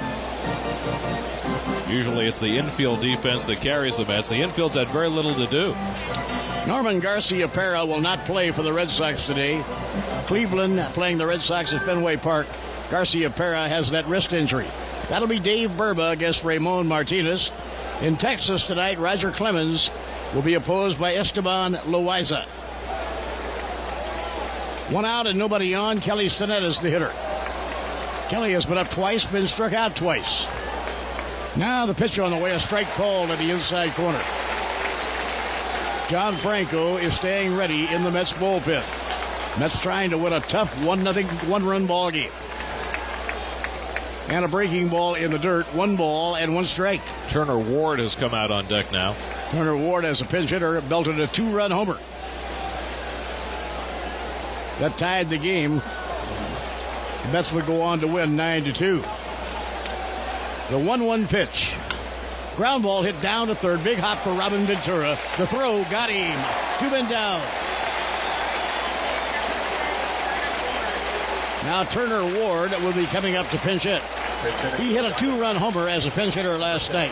One of the real strengths of the Arizona Diamondbacks has been their pinch hitting. They have a pinch hitting batting average of over 300. And now pitching coach is going to pay a visit with Al Leiter. Dave Wallace puts his arm around Leiter as he's talking to him. Turner Ward homered last night as a left-hand batter. He'll be a right-hand batter tonight or this afternoon against Leiter. He didn't join the Rockies until September. He was a Pittsburgh Pirates until they cut him adrift. Wallace bringing out a scouting report to Al Leiter because Leiter has never faced Turner Ward before. He'll face him as a right-hand batter. Turner Ward, a switch hitter, as Gary mentioned, hit a 2-run homer last night as a left-hand batter. Armando Benitez will get up in the bullpen now for New York. Mets lead 2-1. We're playing in the 8th inning here at Shea. If the Mets win, they'll be going to Atlanta. The windup and the pitch by Al Leiter. Inside high, 1 ball and no strikes. The Braves have it on cruise control now. It's the last of the 6th inning in the Astrodome, and the Braves lead Houston 7-0. They will open the League Championship Series at Turner Field on Tuesday night. Here's the 1-0 pitch. Inside and low, ball 2. 2 balls and no strikes. So Al Leiter, who has had great control here today, goes behind the hitter. 2 balls and no strikes. Al walked 2 men in the first 2 innings. He has not walked anybody since then. He did hit a batter in the 6th. 2 balls and no strikes to Turner Ward. Ward is 1 for 2 in this series. Now Leiter sighting in on his target set by Todd Pratt. And the pitch on the way. Missed, ball 3. Ball 4 would put the tying run on first base with 2 men away. Armando Benitez and John Franco are both up in the New York Mets bullpen. Now Leiter sizing things up. He's behind here, 3-0. He'll probably be swinging if it's a good one. And the pitch on the way. Just outside, ball 4. 3rd walk issued by Leiter in the whole game. But now the tying run is on first base with 2 men away. And Tony Womack, the leadoff batter, will be coming up. Well, you would certainly figure they'll leave Leiter in to face Womack. He has dominated Womack so far this afternoon. Yeah, Tony has gone 0 for 3 and struck out twice. If he wanted to go to another left-hander, he could bring in John Franco. Well, if he doesn't get Womack out, I'm sure Benitez will come in to pitch to Bell. Jay Bell, the number 2 hitter, waiting on deck. Foul ball on the ground down the third baseline, no play. And a 1-strike count on Tony Womack. Sellout crowd at Shea Stadium, all with their fingers crossed, hoping the Mets can hold on to this 1-run lead. If they do, they'll be in Atlanta on Tuesday night in the League Championship Series. Now the pitch by Leiter. High inside. 1 ball, 1 strike. Plate umpire today has been Jerry Davis. He's called a good game. Tony Womack, only 1 hit of the series in 16 times at bat. He is the speedster who led the league in stolen bases. Now the pitch. Ground ball hit hard. A one-hopper grabbed by Alfonso. He bobbles. He throws to first. Not in time. And now there are 2 men on base. Alfonso backhanded that, knocked it down, picked it up and threw, but not in time against the speed of Tony Womack. Well, against just about anybody else in the league, Alfonso recovered in time to make that play, but against Tony Womack, you just don't have time. A one-hopper knocked down off the heel of his glove on the backhand side. Alfonso, who did not make an error on a ground ball all year, not charged with an error there. That'll be a base hit. Dave Wallace is on his way out to the mound. They're going to bring in Armando Benitez. So this call to the bullpen is brought to you by OmniPoint. 100% digital, 0% hassle. Armando Benitez called on here by Bobby Valentine to try and close out the inning. This is an interesting matchup. The leading home run hitter this year for the Arizona Diamondbacks was Jay Bell. So Armando Benitez will try and get him out.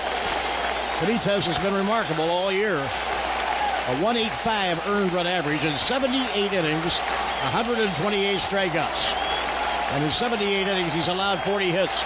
An Arizona base hit right here would tie the game up. Now Benitez off the stretch delivers. Strike call to fastball. Jay Bell is 0 for 1. He also has drawn a walk and been hit by a pitch ball. Jay Bell, right-hand hitter, waiting on Benitez. 2 men away, 2 men on.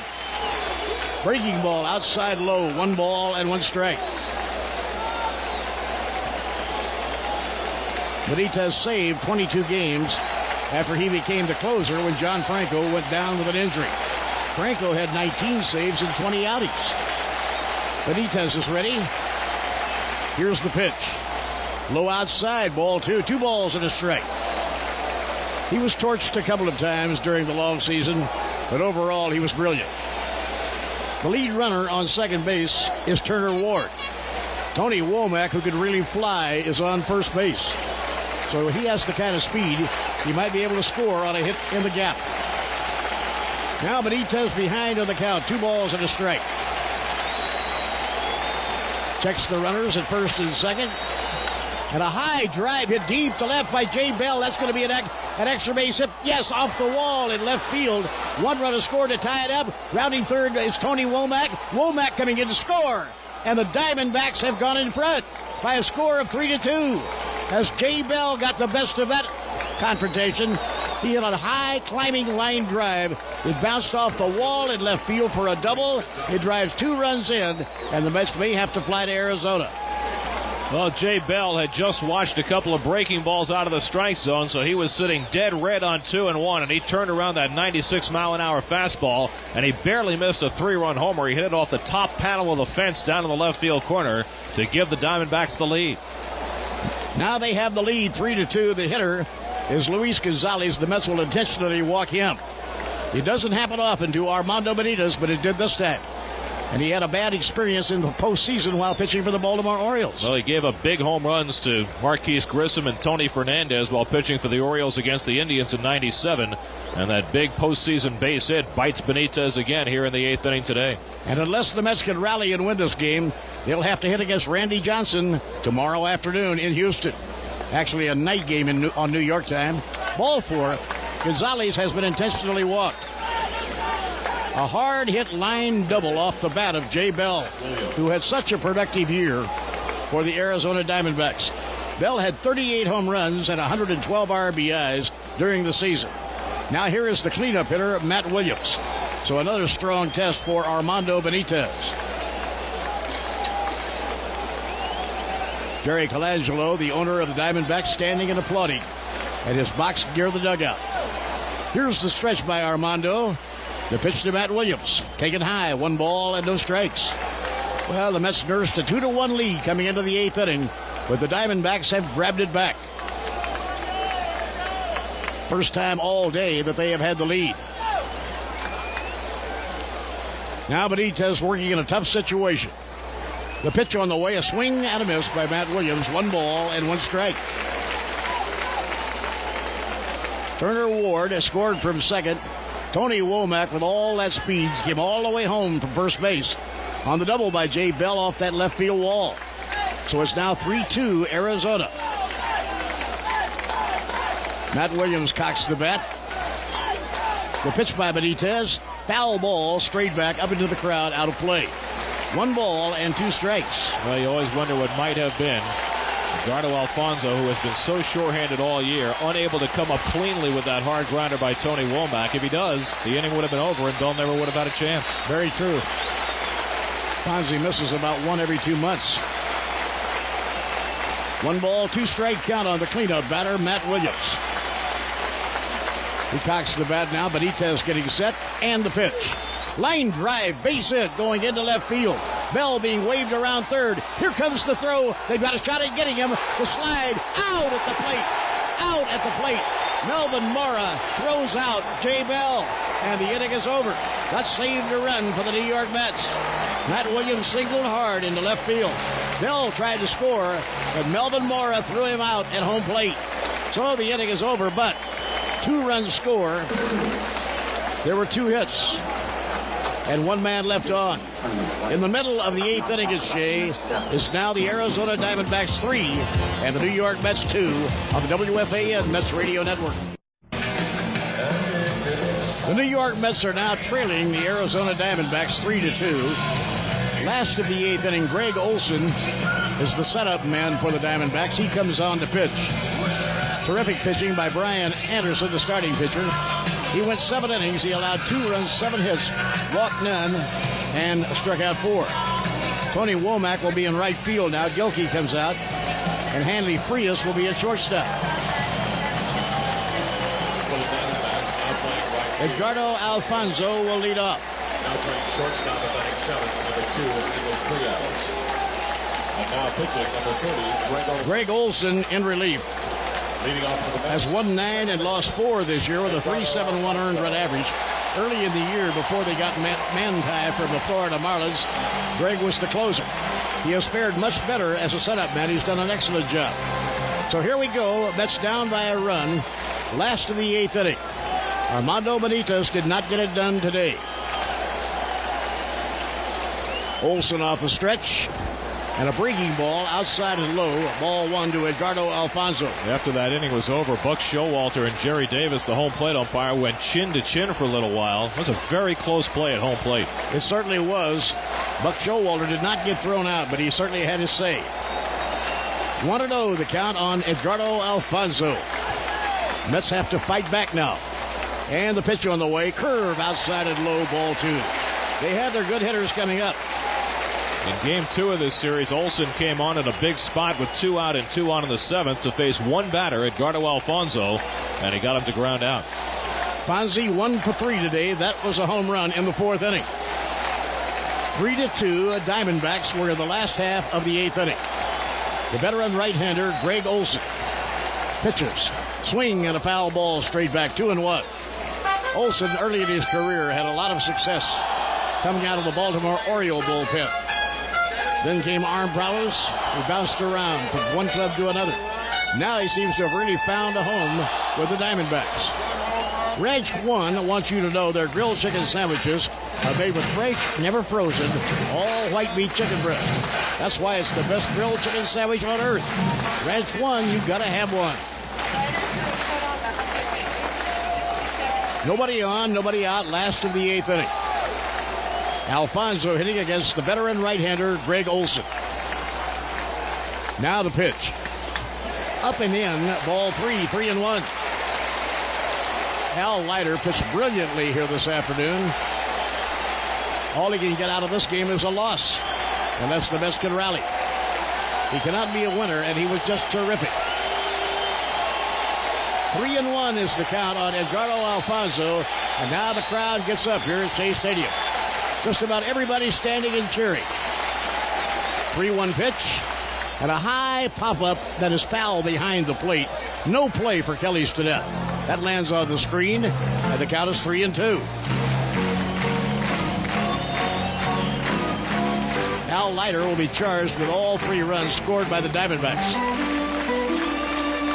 Mets had hoped that Armando Benitez would get them out of the jam in the top of the 8th inning, but instead, it was a line double off the left field fence by Jay Bell that knocked 2 runs in. Tony Womack came all the way home from first base. Right now it's 3-2 on Edgardo Alfonzo. And the pitch. Low outside, ball 4.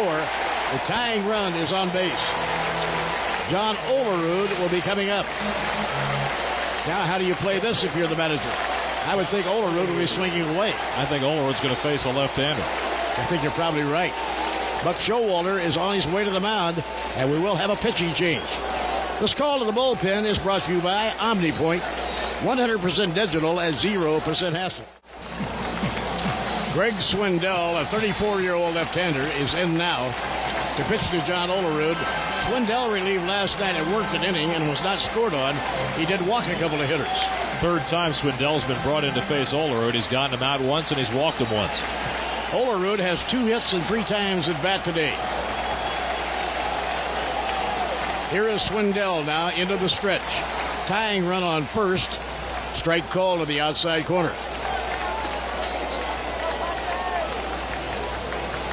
Left-hander against left-hander. Swindell pitching to John Olerud. Roger Cedeno is the on-deck batter. Came in to replace Benny Agbayani for defense at the time. Cedeno is a switch hitter, but a better left-hand hitter. Fonzie grabs the lead at first. Check swing. He stopped it in time. 1 ball, 1 strike. Swindell had a very good year. When you've got Olerud, Cedeno, and Ventura lined up like this, you make it a little easier for the opposing manager. He can just leave that left-hander in the game. Matt Manti, the closer, is warming in the Arizona bullpen right now. Swindell with a count of 1-1 on John Olerud. Mets desperately need a base hit. Low inside, ball 2. 2 balls and 1 strike. Mets led all afternoon until the 8th inning when Jay Bell crashed a double off Armando Benitez to drive 2 runs in. Matt Manti will stay warming in the bullpen. Swindell looking in to get his sign. The count is 2-1 on Olerud. Swinging a fly ball hit down the left field line. On the run, trying to get their foul ball. No play. No play. Gonzalez on the run, but he had no play. It was out of his reach and on the warning track. So now the count is 2 balls and 2 strikes to John Olerud. Olerud has really been hitting well in the postseason. Of course, he was a good hitter all year long.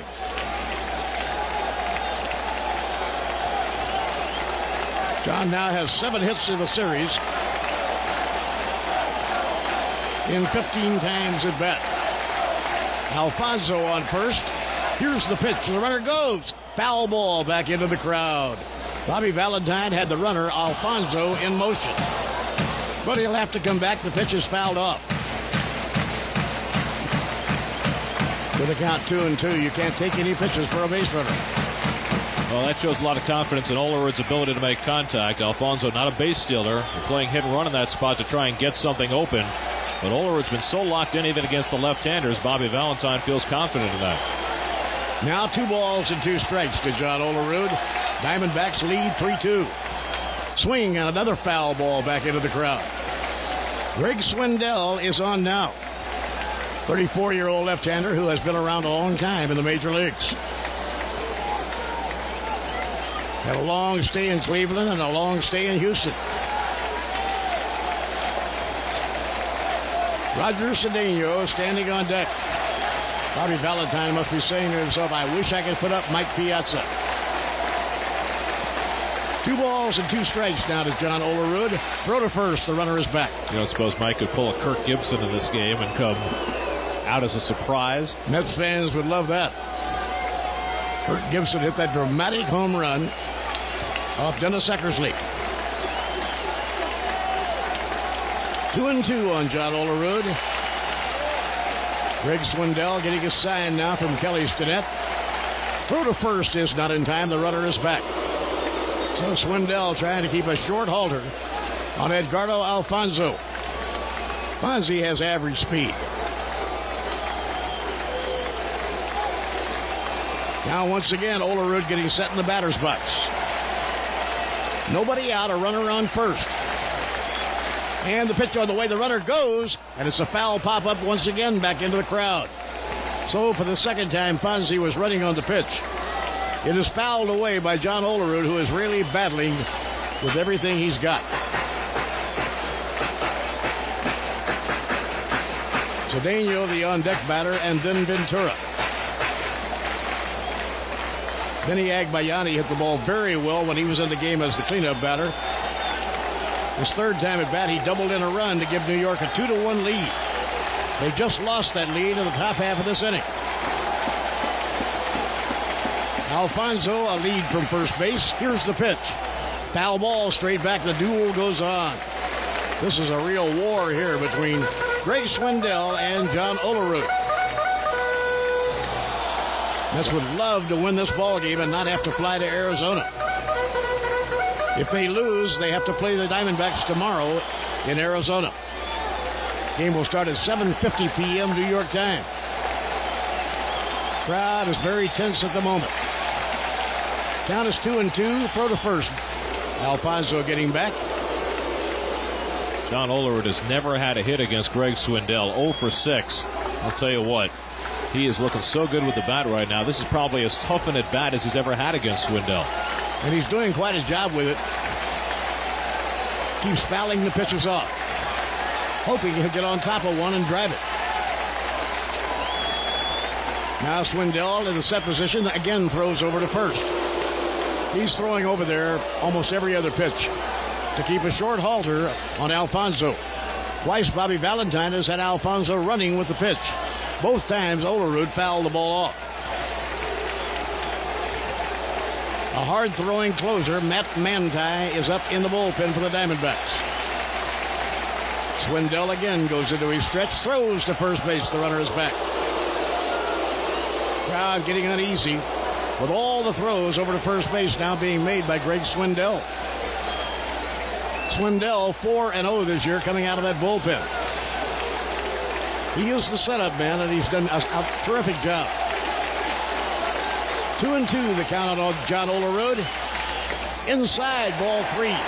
Now the count is full at 3-2.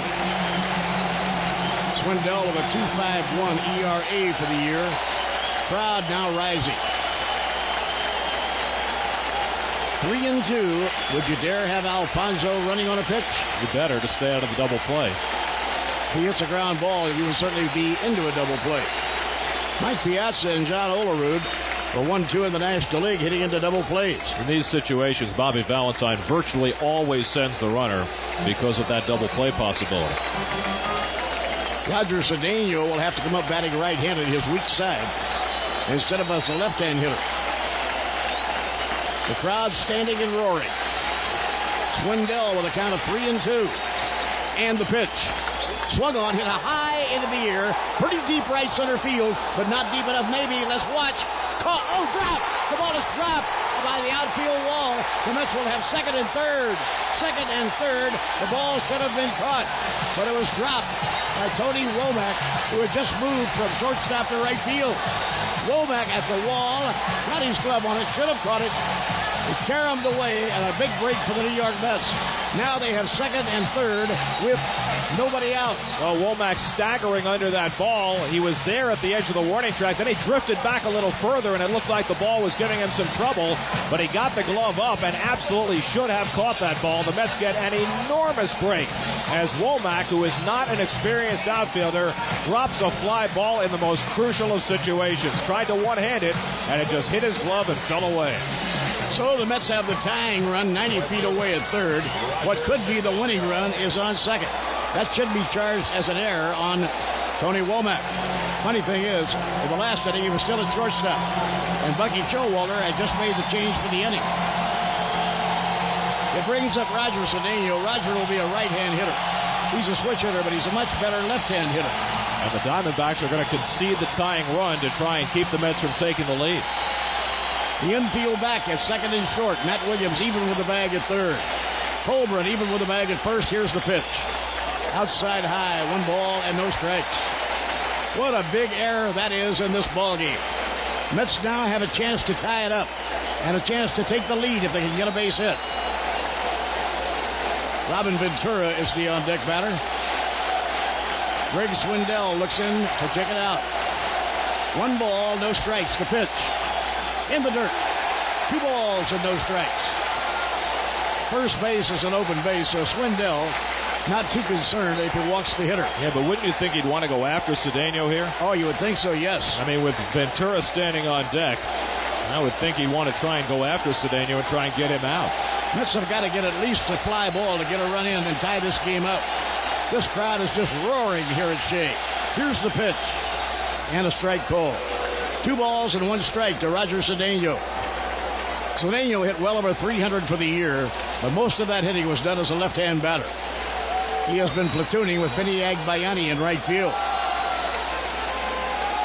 Alfonso is on third. Olerud is on second. Mets trail by 1 run, 3-2. And the pitch. Foul ball back into the crowd. That evens the count. 2 balls, 2 strikes. Last of the 8th inning. Mets had a 2-1 lead coming into the 8th inning. But Jay Bell doubled off Armando Benitez, driving 2 runs in, putting the Diamondbacks into the lead. Greg Swindell has certainly been through the wars and pitching in the major leagues for about 13 years. Still throws it well. Now the stretch by Swindell. And a high fly ball. Probably will score a run. It will. Getting under it now is the center fielder. Finley makes the catch. Here comes the tying run home. The throw is to third base. Not in time. Now the lead run is on third. Good job by Roger Cedeno. A sacrifice fly hit deep enough in right center field to score the tying run, Edgardo Alfonso. And even more importantly, get that lead run to third base. It had to be pretty deep to get Olerud from second and third, and it was way back in right center field. And that's an enormous base right there because now Ventura can give the Mets the lead with an out. Now Bucky Showalter will have to bring the infield in. The game is tied 3-3. We're in the last half of the 8th inning. John Olerud is on third. They're going to walk Robin and Ventura. Then they'll bring in Manti, I'm sure, to face Pratt. So they are serving the intentional pass to Robin Ventura. Remember the other night, game 1, Buck Showalter wouldn't bring in Manti with the bases loaded. Well, he has to bring in Manti this time. Yeah, you would think so. He said he didn't like to bring him in with people on base. Well, if he doesn't do it here, his season might be over. Todd Pratt is the on-deck hitter. They are intentionally walking Robin Ventura. Runners will be on first and third with 1 man out. The Mets have rallied to tie the game. Mets got a huge break on a long fly ball to right center field that Tony Womack failed to catch in front of the fence. You know, if they bring in Manti, normally you would think about hitting for Pratt, but because Piazza's not available, you have to leave Todd Pratt in the game. Oh, sure you do. There's ball 4, served out outside intentionally. And now Todd Pratt will be coming up. You can't pinch it for him because Piazza is not available. So it's going to be up to Todd Pratt to handcuff. Let's see if they come out and make a pitching change. Well, Manti's standing in the bullpen watching for the sign, but as yet Buck has not made a move. Would he not bring in Manti again? Manti has certainly been out there long enough to be warmed up and ready. Now he's coming up. So we're going to get Matt Manti, like Benitez, a very hard-throwing right-hander, to come in the ball game. First, Bucky stops to talk to the plate umpire. That usually tells you they're going to make a double switch. Now he's on his way to the mound. This call to the bullpen is brought to you by OmniPoint. 100% digital and 0% hassle. Bucky Showalter has said he did not like to bring in Matt Manti with people on base. But he does bring in Matt Manti, runners on first and third. Game tied at 3, last of the 8th inning. Manti was acquired from the Florida Marlins in a swap, and that really made the Diamondbacks season. He is a true closer. He was 0-1 with 22 saves in 30 appearances. He is a flamethrower. He throws it awfully hard. He'll strike out a lot of hitters. What the Diamondbacks would prefer here would be a ground ball double play. But interestingly enough, Todd Pratt did not ground into a double play the entire season. Todd is 0 for 3 today, hit 1 ball hard, and had a base hit taken away from him by Tony Womack, who was playing shortstop then. Now Hanley Frias is at short. And a double switch here. Bucky Showalter, surprisingly, takes Matt Williams out of the game, and Lenny Harris is now playing third. I can understand wanting to double switch Manti in, but how can you take out Matt Williams, your leading RBI man, in a tie game? That's amazing. Yeah, he's your best bet to win an overtime ball game. 3-3 now. Todd Pratt will stand in. An outfield fly would give the Mets the lead. Olerud is on third. Here's the pitch on the way. Outside, ball one. This young man throws it very hard. A native of Florida, out of Pembroke Pines, Florida. He's also had a habit of walking the first hitter he's faced. 29 innings with the Diamondbacks. He walked 19 hitters. That's a lot. He's been around the major leagues for almost 4 years. Had to come back from shoulder surgery, and he throws it as hard as he ever did. So Todd Pratt waiting now on Matt Manti. Here's the pitch on the way.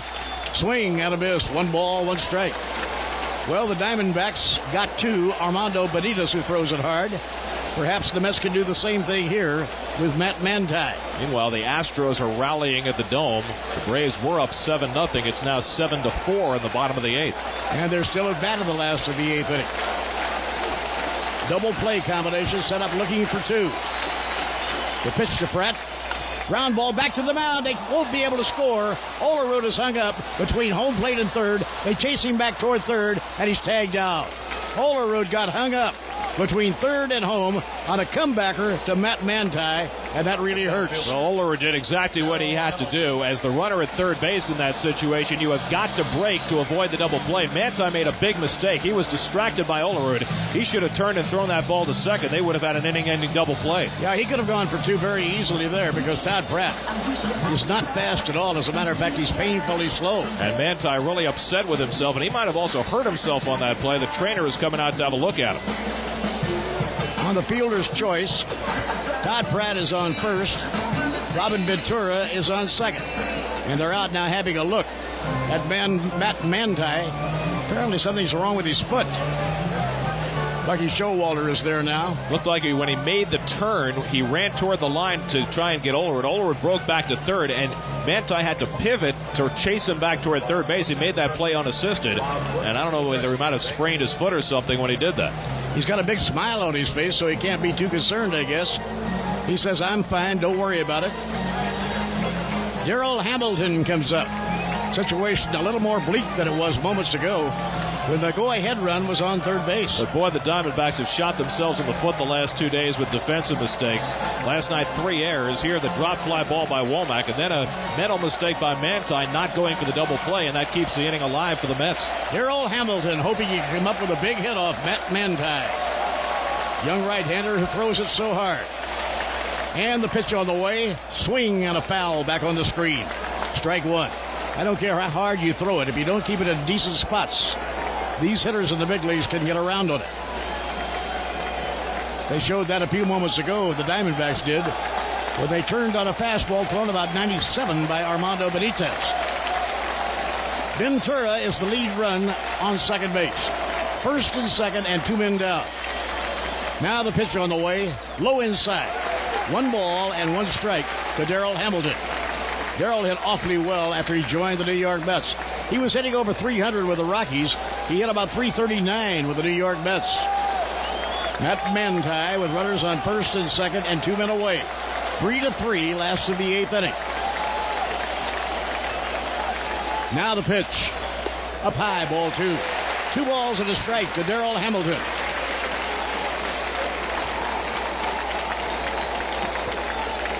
You talk about a gripping ball game with a huge crowd on hand.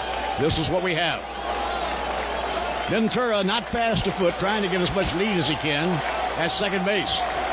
Darrell Hamilton waiting on a 2-1 pitch. Here it is. Swing and a miss. And now, Ventura may get hung up. He slides back and he's safe. Ventura was hung up. Caught between second and third with a head-first slide. He just got back to second base. Well, Ventura got picked off second base in game 2 on a missed bunt. Here, trying to get a lead as Hamilton swung and missed, and he was halfway to third base, and I don't know how he managed to get back safely. I don't either. I thought he was dead in the water. Stinnett hesitated on the throw, and then the ball went off free as his glove out at second base, but Ventura was going to get back anyway. So the count is 2-2 on Darrell Hamilton. Ventura is not fast. That's why he tries to get a big lead if he can. The pitch. Foul ball back into the crowd. The count holding at 2 balls and 2 strikes. The Mets have 3 runs on 7 hits. The D-backs have 3 runs on 5 hits. Mets have a chance to grab the lead if they can come up with a timely hit off of a flame-throwing right-hander, Matt Manti. Season got dramatically better when Manti came from the Florida Marlins and became the closer. Darrell Hamilton has the bat cocked. Now the pitch. High and away, ball 3. Well, a walk would load the bases and bring up Ray Ordonez. More importantly now, Ventura gets an automatic start off second base, and that means he'll score on any hit to the outfield. So the count is full at 3-2 with 2 men away, and the carousel will start spinning. The crowd standing and roaring. Matt Manti has his sign. There go the runners. Here's the pitch. Fly ball hit down the left field line. Will it stay fair? Let's watch. Fair ball, foul ball. It is a foul ball by inches. Just missed being an extra base hit. Charlie Williams, the left field umpire, right on top of the play. From here, it certainly looked fair, and Cookie Rojas immediately began running out there, and Cookie is really hot. He thought for sure that was a fair ball. I thought it landed on the line. That's what it looked like from here. Charlie Williams, again, he was right there. He could not have been closer to the ball. That's why you have 6 umpires in the postseason, and Cookie and Charlie Williams are going nose to nose. And here comes Bobby Valentine to argue with his coach, Cookie Rojas. They are really challenging Charlie Williams, but this is a call that has been made and will stand. From here, it looked like a fair ball. Yeah, when the ball was hit, it looked like it would surely go foul, but when it came down, it looked like it landed right on the chalk, and Cookie Rojas has to be restrained by Bobby Valentine, and now Williams pushes Rojas, and Rojas pushes back, and now we got a real problem. Yeah, we sure do. Cookie actually pushed the umpire, Charlie Williams. Looked like Williams pushed him first, though, with one arm, and then Cookie took 2 hands and shoved him, and Mookie Wilson has come over as well to try and keep Cookie Rojas from getting in real big-time trouble. Coach Bruce Benedict is going down to join to see if he can be of any help. Cookie is just absolutely beside himself. He can't believe that was called a foul ball. And Bobby Valentine having a lot of trouble restraining his third base coach right now because Cookie has just lost it. He has really lost it. Yeah, he really has. He's totally out of it now. Robin Ventura is there trying to get Cookie Rojas away from the argument. Bruce Fleming is the senior umpire, and he's over there in the middle of it now. We have yet to see a replay on it, but again, with the naked eye from here, it looked fair. But yeah, Charlie Williams is standing 5 feet away from it. I don't know how you can miss that call, so we'll have to wait to see a replay and see who's right. He was certainly in possession, and that's one of the reasons they have the extra umpires in postseason play. Cookie, needless to say, has been thrown out of the game, and I guess Bruce Benedict will probably coach third base. Cookie having a word now with Bruce Fleming, the senior umpire. Could you tell on the replay? You know, it's hard to tell. Chalk dust did not come up when that ball hit. It might have hit the outside of the line, but it's really hard to tell. Really, really hard to tell. Oh, what a bad break for the New York Mets. We just saw one more replay, and on that replay, it looks as though it was a foul ball. So it appears that perhaps Charlie Williams got that right. Well, Charlie Williams was not far from where that ball landed. And Bobby Valentine's going to coach third base himself. Now the hitter is still Darrell Hamilton. Count 3-2. Runners on first and second. They will be running with the pitch. Here's the stretch by Matt Manti. And the pitch on the way. Outside, ball 4. Bases loaded. It'll be up to Ray Ordonez. And you can only speculate as to whether that delay hurt Matt Manti. He had to stand around for about 5 minutes before throwing that 3-2 pitch. Now Ventura is on third. Todd Pratt is on second. And Darrell Hamilton is on first. There are 2 men away. The game tied 3-3, last of the 8th inning. This is a real heart stopper right now. Ray Ordonez will step in against the fire bowler.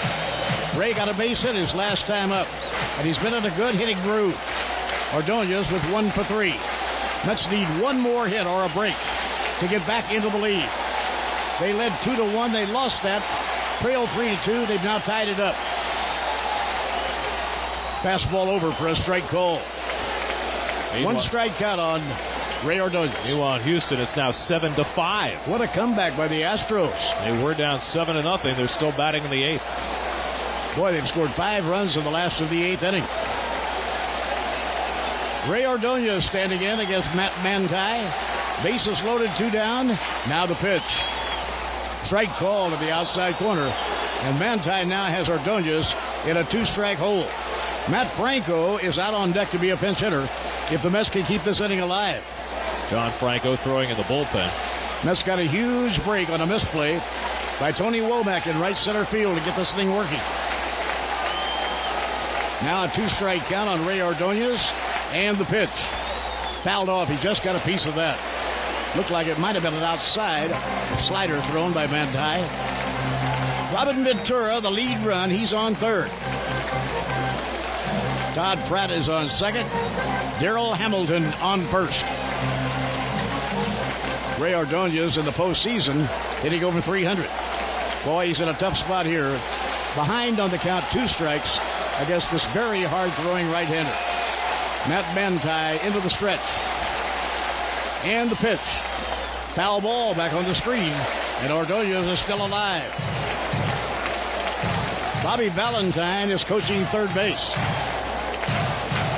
Cookie Rojas thrown out. I think that's the first time all year for Cookie to get thrown out, isn't it? I'm not certain. I do know this. He will be suspended after shoving the umpire. Yeah, I'm sure he will. And he did shove him. Maybe he got shoved first. I'm not sure. I think he might have been. 2-strike count on Ray Ordonez. 3-3 ball game. Last of the 8th inning. Now the pitch. Swung on and fouled off. Ordonez continues to fight as he fouls off the 3rd in a row. Ray Ordonez walking around outside the batter's box. Matt Franco on deck, hoping he gets a chance to come up. If he comes up, it means the Mets have the lead. Absolutely. It means Ordonez does something with the 2 strikes against him. Tough spot to be in for Ray Ordonez. Now Manti is ready to work. And the pitch on the way. Swing and a miss, struck him out. So Ordonez behind on the count, 2 strikes, goes down swinging. The inning is over, but the Mets score 1 run to tie up the game. They had 1 run, no hits. 1 very costly error against the right fielder, and 3 men left on base. At the end of 8 innings at Shea, the Mets 3 and the Diamondbacks 3 on the WFAN Mets Radio Network. Now the New York Mets will try to win it in their final term at bat. Matt Franco is on as a pinch hitter. Matt 14 hits pinch hitting this year, a home run and 11 RBIs. He'll be hitting against Matt Manti. Manti was 0-1 coming out of the bullpen, but he had 22 saves. He allowed only 20 hits in 29 innings. So Buck Showalter finally brought him in with men on base in the 8th inning. He had a scare, but he was able to get out of it. Yes, he did. Melvin Mora is the on-deck hitter. Matt Franco standing in, and the pitch to him. Wild pitch. That goes all the way to the backstop. Not officially, it didn't mean anything because there's nobody on base. But that baby was really way inside. Matt Franco specialized in drawing walks as a pinch hitter this year. He set a major league record. In the last inning, when Cookie Rojas was thrown out of the game, Bobby Valentine took over the coaching lines. Now Bruce Benedict is on the coaching lines at third. The tag team. 1 ball, no strikes to Matt Franco. Manti is set. Now the pitch. High, ball 2. 2 balls and no strikes. Melvin Mora comes up next. Then Edgardo Alfonso and John Olerud. 3-3 tie, last of the 9th inning. If the Mets can win, they'll be in the League Championship Series, probably against Atlanta, but it's not a certainty. The 2-0 pitch. Swing and a miss. The Astros were finally retired in the bottom of the 8th. They go to the 9th, 7-5 Atlanta. John Rocker came on to get the final out. Boy, Rocker's really doing something down there. Atlanta led that game 7-0. The Astros got 5 runs in the 8th inning. Ken Caminetti hit a 3-run homer. 2 balls and a strike to count on Matt Franco. And the pitch. Foul ball straight back. 2 balls and 2 strikes. As mentioned, Matt Franco has had 14 pinch hits this year. 11 pinch hit RBIs. Huge crowd. Everybody's still here. Game a little over 3 hours old right now. And it has been so intense. So gripping. It was 2-1 New York going to the 8th inning. Swing and a foul ball, probably out of play. Kelly Stinnett going over by the visiting dugout, no play. So it's 2 balls and 2 strikes on Matt Franco. This was a very fast game for the first 7 innings. I think we were playing in under 2 hours for 7 innings, but the last inning or so has been just riveting. Everybody is just glued to their seat. A real nail biter. 2-2 the count on Matt Franco. First batter up in the last half of the 9th inning. Matt Manti now will look in. And the pitch on the way. Outside and high. Ball 3. Well, you'll take your base runners any way you can get them. Trying to scratch out a run to win a game of the last of the ninth. Well, it sets up perfectly if Franco can walk because Melvin Mora, a terrific bunter, is on deck. Mora will be batting for the first time in the game. Crowd standing, and you can hear the roar. The 3-2 pitch. Foul ball back in the grandstand. No play. So Franco wasted that one off as he took a big cut at it. We've seen some very long times at bat in this game. Ricky Henderson, a 14-pitch at bat to get aboard in the 6th. John Olerud, who hit that fly ball that Womack dropped, that was a 10-pitch at bat. So we've seen some very long ones as the Mets have been very intense at the plate today. The Rockies have too. Greg Colbert had a long turn at bat. 3-2 on Matt Franco. Now the payoff pitch. Ball 4. The winning run is on first base. Matt Franco with a good eye and a lot of determination and a lot of patience. 19 walks as a pinch hitter during the regular season, a major league record, and one more in a huge spot here in the 9th inning. Melvin Mora, now playing left field, will bat for the first time in the game. And as Gary noted, he is a good bunter. So obviously, you look for the sacrifice. Remember, Lenny Harris is now playing third, not Matt Williams. And that makes a huge difference. It very well could. So Mora stands in to try and bump the runner over. Here's the stretch by Matt Manti. And the pitch, he turns to bunt. Bunts, good job of bunting. Picked up by the pitcher. Thrown to first in time for the out. And Melvin Mora bunts him over. Good job of bunting. Now the winning run is on second base with one out. And Edgardo Alfonso will be coming to bat. Now, who do you pitch to if you're Arizona? Do you pitch to Alfonso or do you pitch to Olerud? Both have been swinging the bat extraordinarily well. Not much of a choice, is it? They're both tough. The thing about walking Alfonso is you set up the double play possibility, and you bring up a guy in Olerud who will ground into double plays. John Dunston will come on the field now to run for Matt Franco, and that makes good sense. That leaves only Bobby Bonilla left on the bench, along with an injured Mike Piazza. And the hitter will be Edgardo Alfonso. Fonzie hit a home run in the 4th inning. 1 for 3 today, a home run and a walk. He walked and later scored in the last inning when the Mets were trailing 3-2. He had drawn a walk, came around to score. The big play was the long fly ball that Tony Womack failed to catch. Now the crowd is really roaring. Alfonso, the hitter, look out. High inside, 1 ball and no strikes. So they're going to pitch to Edgardo Alfonso. John Olerud waiting on deck. A base hit here, and the Mets would be in the League Championship Series. Well, Manti's got great stuff, but he's really struggling with his control today. He's missing high with that fastball. Alfonso waits. Here's the pitch on the way. Swing and a miss. 1 ball and 1 strike. Mets have plenty of speed now at second base. John Dunston comes in as a pinch runner. So on just about any kind of a single to the outfield, Dunston would bring the winning run home. First, you have to figure out a way to get that base hit. How many times can Alfonso play the hero? I don't know. You can't do it every time up. You know that. 1 ball, 1 strike on Edgardo. The pitch to him. Swing and a high pop fly. Out behind second base. The runner will have to hold. The shortstop, Hanley Frias, makes the catch. Now there are 2 men away. And now they're almost certain to walk Olerud, I would think, to pitch to Cedeno. Or maybe not. Maybe with the speed of Cedeno, they'd be wary of bringing him up in that spot, and they'll go after Olerud. That was a big one right there, getting Alfonso. Buck Showalter is headed toward the mound. When Bucky goes to the mound, he comes out almost at a full run. I would think they're going to talk here about pitching around Olerud, try and get him out, but not give him a good pitch to hit, because you got Cedeno on deck. Now, Cedeno will be batting left-handed, so it's his better side, and he's also so fast home to first, you have that threat of an infield hit. Yeah, it's an interesting setup, all right. But they're going to walk Olerud, it would appear, and bring up Cedeno. And the Mets will be hoping. Cedeno is a pretty good fastball hitter. As a left-hand batter, he can get around on about anybody, so I'm sure the Mets have a chance. Here's ball one, served out outside intentionally to John Olerud. Olerud with another good day. 2 for 3, and he hit the long fly ball to right center that was misplayed by Tony Womack. Now, if you wanted to, you could bat for Cedeno with Bonilla, because Dunston is already in the game and could take the spot in the outfield. So that's the choice Bobby Valentine has here. Cedeno got a sacrifice fly that tied the game up in the 8th inning.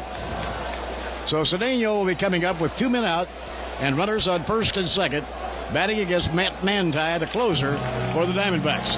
There's ball 4 outside. Here comes Roger Cedeno. So Bucky Showalter has made the decision. Walk John Olerud and then pitch to Roger Cedeno. Bottom half of the 9th inning, 3-3. Matt Manti looking around, checking out the situation. Let's have a lot of running speed at second base. That's where Sean Dunston is. So Dunston is on second. Olerud is on first, 2 men away. Roger Cedeno standing in. And the pitch. Way inside, he had to jump back. 1 ball and no strikes. Things got a lot better for the Diamondbacks this year when they acquired Matt Manti from the Florida Marlins. They were 47-40 before the trade, 53-22 after the trade. Helped them a tremendous amount. Winning run, Sean Dunston on second base. The pitch by Manti. Ground ball hit hard, but right at the second baseman. It'll retire the side. Picked up by Jay Bell, flipped to second, force play, and the inning is over, and we are headed for extra innings. In the 9th inning, no runs, no hits, and 2 men left on. So at the end of 9 here at Shea Stadium, it's the Mets 3 and the Diamondbacks 3 on the WFAN Mets Radio Network. We are going to the 10th inning at Shea Stadium. The Mets and Diamondbacks are tied 3-3. The Mets have a new pitcher in the game, and Gary Cohen will bring you right up to date. Okay, Bob, John Franco comes on to pitch in the biggest spot of his postseason career. He's worked twice in this series, both times in lopsided games, in games 2 and 3, and he's pitched very well. John has worked a total of 2 2/3 innings, and he's given up only 1 hit. That was an infield single to Matt Williams last night, and he immediately retired Williams by getting the next hitter to ground into a double play. What an extraordinary game this has been. It was a great pitcher's duel early between Al Leiter and Brian Anderson. Edgardo Alfonso homered in the 4th. Greg Colburn tied it with a home run in the 5th. The Mets got a double out of Benny Agbayani to plate the lead run in the 6th, and it stayed 2-1 until the extraordinary 8th inning. With 2 out and nobody on, Al Leiter issued a walk, gave up an infield single to Tony Womack off Alfonso's glove. Armando Benitez came in and gave up a 2-run double off the top of the fence to Jay Bell to give the Diamondbacks the lead. It could have been worse, but when Matt Williams singled to left, Melvin Mora threw out Bell at the plate to keep it a 1-run game. The Mets tied it in the bottom of the 8th thanks to the drop fly ball by Tony Womack, and then they left the bases loaded. Mets had a chance in the 9th inning as well. They were turned aside with 2 men on, and now we go to the 10th with John Franco pitching to Kelly Stinnett. Stinnett is 0 for 3 in this game, struck out twice and grounded a third. The pitch, and it's low and away, 1 ball and no strikes. Leiter went the first 7 2/3, allowed 3 runs and 3 hits. Benitez, an inning and a third, was not charged with a run, but gave up that big 2-run double to Jay Bell. No runs and 2 hits for Benitez. The 1-0 pitch to Stinnett. That's on the outside corner, a strike, 1-1. Lenny Harris is batting 9th in the order. Harris is on deck. Remember that when Buck Showalter brought Matt Manti into the game, he took out his cleanup hitter, Matt Williams, in a double switch. At the time, the game was tied. An incredible move. The 1-1 pitch, low and away with a changeup, 2-1. Generally, you would take a guy like Williams out for a double switch if you're bringing your closer in if you have the lead. But in a tie game, a very questionable decision. Williams due up 6th. Williams' spot due up 6th in this inning. The 2-1 pitch, ground ball foul outside third, 2-2 to Stinnett. So if this game plays on, that might become a key factor. Meanwhile, Turk Wendell is sprinting to the bullpen mound out in right field, and Wendell will begin to loosen up. John Franco pitched in 878 Major League games before finally getting his first crack at the postseason this year. And now here this afternoon, pitching in his first crucial spot, and he knows it. The infield spread out. The outfield is stepped toward left against Stinnett, who's 2 for 13 in this series. The 2-2 pitch, outside, ball 3. And Franco's now gone to a full count on the leadoff hitter in the top of the 10th inning, Kelly Stinnett. The Diamondbacks played a lot of extra inning games this year. They were 11-10 in extra innings. The Mets were 6-5. The 3-2 to Stinnett. Swinging a ground ball foul just outside third. Stinnett got around and pulled that changeup and almost had himself an extra base hit. Kelly Stinnett, who at one time caught for the New York Mets, he knows John Franco very well from being behind the plate catching Franco. John is now 39 years of age, and he has been looking forward to this week his entire baseball life. Pitching in front of 56,000 plus in his hometown in a postseason game with the Mets having a chance to clinch the series. The 3-2 to Stinnett. Swing and a miss. He got it. John Franco came upstairs with a fastball and struck out Kelly Stinnett. One man down in the top of the 10th. That is a big out for John Franco. Third baseman. The Met pitching staff, Leiter, Benitez, and Franco, have retired the leadoff hitter for the Diamondbacks in each of the 10 innings tonight, or this afternoon. Here's Lenny Harris coming up for the first time. Harris, who finished last season with the Mets, a left-hand batter against Franco, and he takes inside, 1 ball and no strikes. Harris came to the Diamondbacks late in the year and hit very well for them in limited play. He's a spark plug type, guy you love having around your clubhouse, and he helped out the Mets late last season. The 1-0 pitch, that one misses, 2 balls and no strikes. Problem was when the Mets had Harris last year, they were so hurting in the outfield, they had to play Lenny almost every day. That's not the way you want to use him. He hit just .232 for the Mets down the stretch. The Diamondbacks have used him off the bench. He had only 29 at-bats after coming over from Colorado, and he hit .379. The 2-0 from Franco, swinging a foul straight, 2 balls and a strike. Lenny Harris is now 34 years old. He's played second base, he's played third base, he's played the outfield. Started out with the Reds, then the Dodgers, then back to the Reds for 5 years before the Mets got him the second half of last year. Gary, that's the final score now. The Braves have beaten the Astros 7-5. Back to the league championship series for Atlanta. 2-1 pitch, chopped on the ground, past the mound, tough play. Franco goes back and gets it, fires, and he got him. Great play by John Franco. Franco was almost to the edge of the infield grass when he ran down that chopper hit over his head. He caught it in a basket and threw across his body to Olerud, and they get Lenny Harris for an incredible second out. I didn't think he had a chance. What a sparkling play by John Franco, racing toward the edge of the grass on the infield and making that play. Terrific. I figured when that ball was hit, the only person who would possibly have a chance was Alfonso.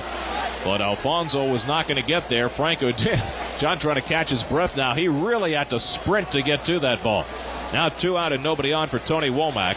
Womack had a very big at bat in the 8th inning. An infield single that kept the rally alive. The pitch, and it misses inside 1-0. There were 2 out and a runner at first, and Womack had a smash toward the middle. Alfonso reached out on the backhand side, knocked it down, scrambled after it, and threw just a shade late to first against the speed of Womack. And that set the stage for Bell's 2-run double. The 1-0 from Franco, call strike, letter high, 1 ball and 1 strike. Looking ahead to the bottom of the 10th, the Mets will have Robin Ventura, Todd Pratt, and Darrell Hamilton due up. Will Matt Manti stay on for a 3rd inning? You would certainly expect that he would. Buck Showalter's got to pull out all the stops. There's no tomorrow for the Diamondbacks. The Mets win, and the Diamondbacks season is done. Ventura in on the grass at 3rd. The 1-1 to Womack. Call strike, letter high.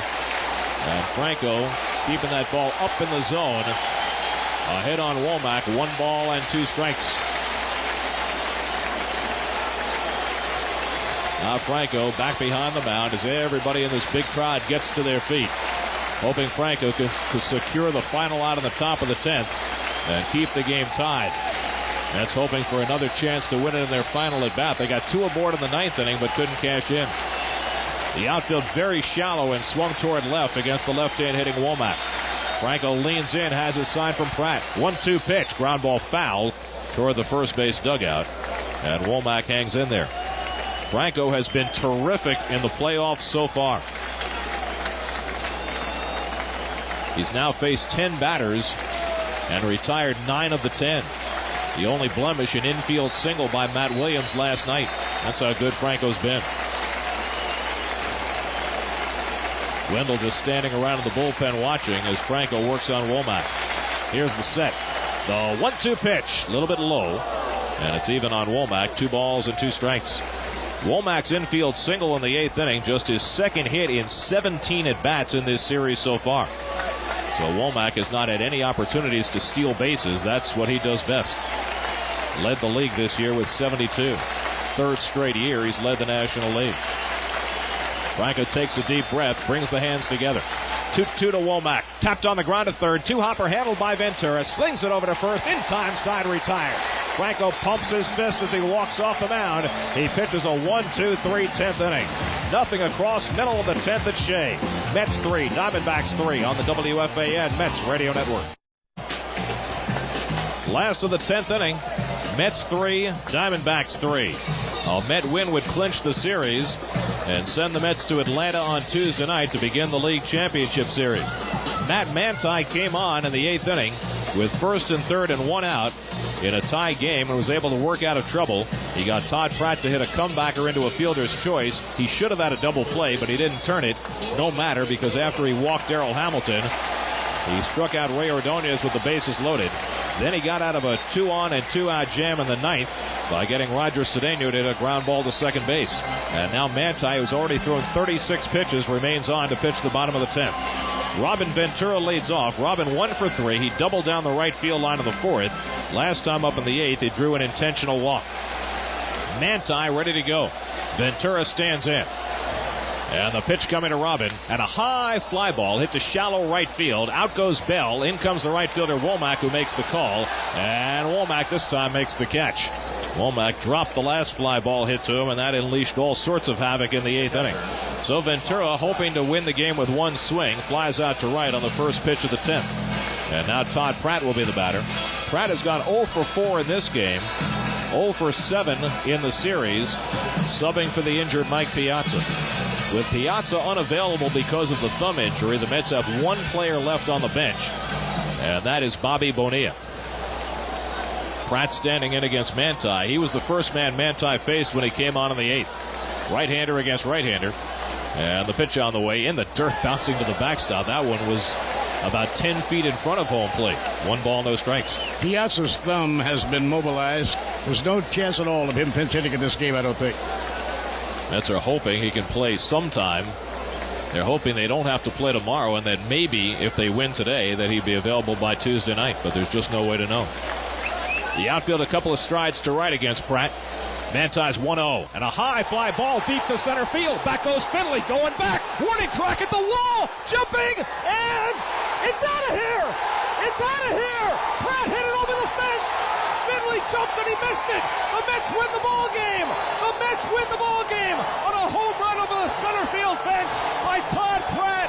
The Mets have won the series 3-1. Todd Pratt hit it over the center field fence. Finley made a leap.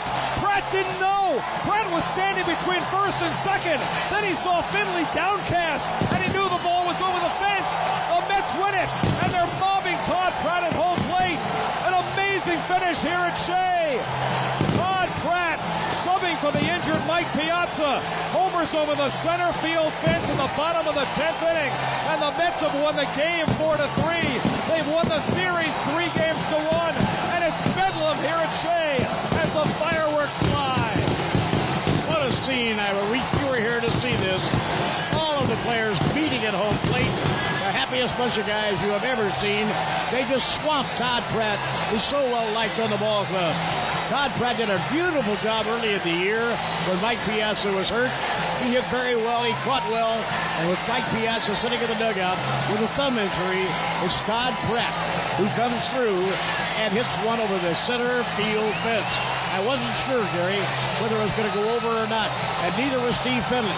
He got back to the fence, he made a leap, but he couldn't get it. It was so interesting watching Todd Pratt. He came around first base, saw Finley make the leap, and for a moment, Pratt looked downcast. He thought Finley had caught the ball, and then Finley looked, put his hands on his hips, and that's when Pratt knew. He jumped up in the air and continued his trip around the bases. The Mets with an incredible 10-inning victory over the Arizona Diamondbacks on a home run by Todd Pratt, and in an absolutely riveting game, the Mets take Game 4 and win the series 3-1. They win both their games here at Shea without Mike Piazza, and it's Mike Piazza's replacement, Todd Pratt, who hits the game-winning home run off Matt Manti in the bottom of the 10th inning, and the Mets will move on to Atlanta and begin the League Championship Series on Tuesday night. Tuesday night, it'll be the Mets and the Braves. What joy and what happiness here at Shea Stadium. I don't think 200 people have left. The stadium was completely sold out, over 56,000 on hand. The players are so elated, they are still out on the field. They don't want to go into the dugout. Pat Mahomes is there. John Franco is there. Everybody is out there right now. Oh, what a happy, wonderful scene this is for if you are a New York Mets fan. It was a high fastball from Matt Manti, and Pratt thought that Finley had caught it. He stopped running coming around first base. Then he saw that Finley didn't have the ball, and he jumped high in the air with his fists upraised. The Mets have won it. They've beaten the Diamondbacks on Todd Pratt's 10th inning home run, and now it's on to the League Championship Series Tuesday night and Wednesday afternoon in Atlanta. Back here at Shea next Friday night, Saturday night, and Sunday afternoon for games 3, 4, and 5. An incredible afternoon at Shea Stadium. The Mets win it in the 10th inning, 1 run, 1 hit, and nobody left. The final score in 10 innings today at Shea in game 4. The Mets clinched the series. The final score, the Mets 4 and the Diamondbacks 3. Back to talk about it in a moment on the WFAN Mets Radio Network.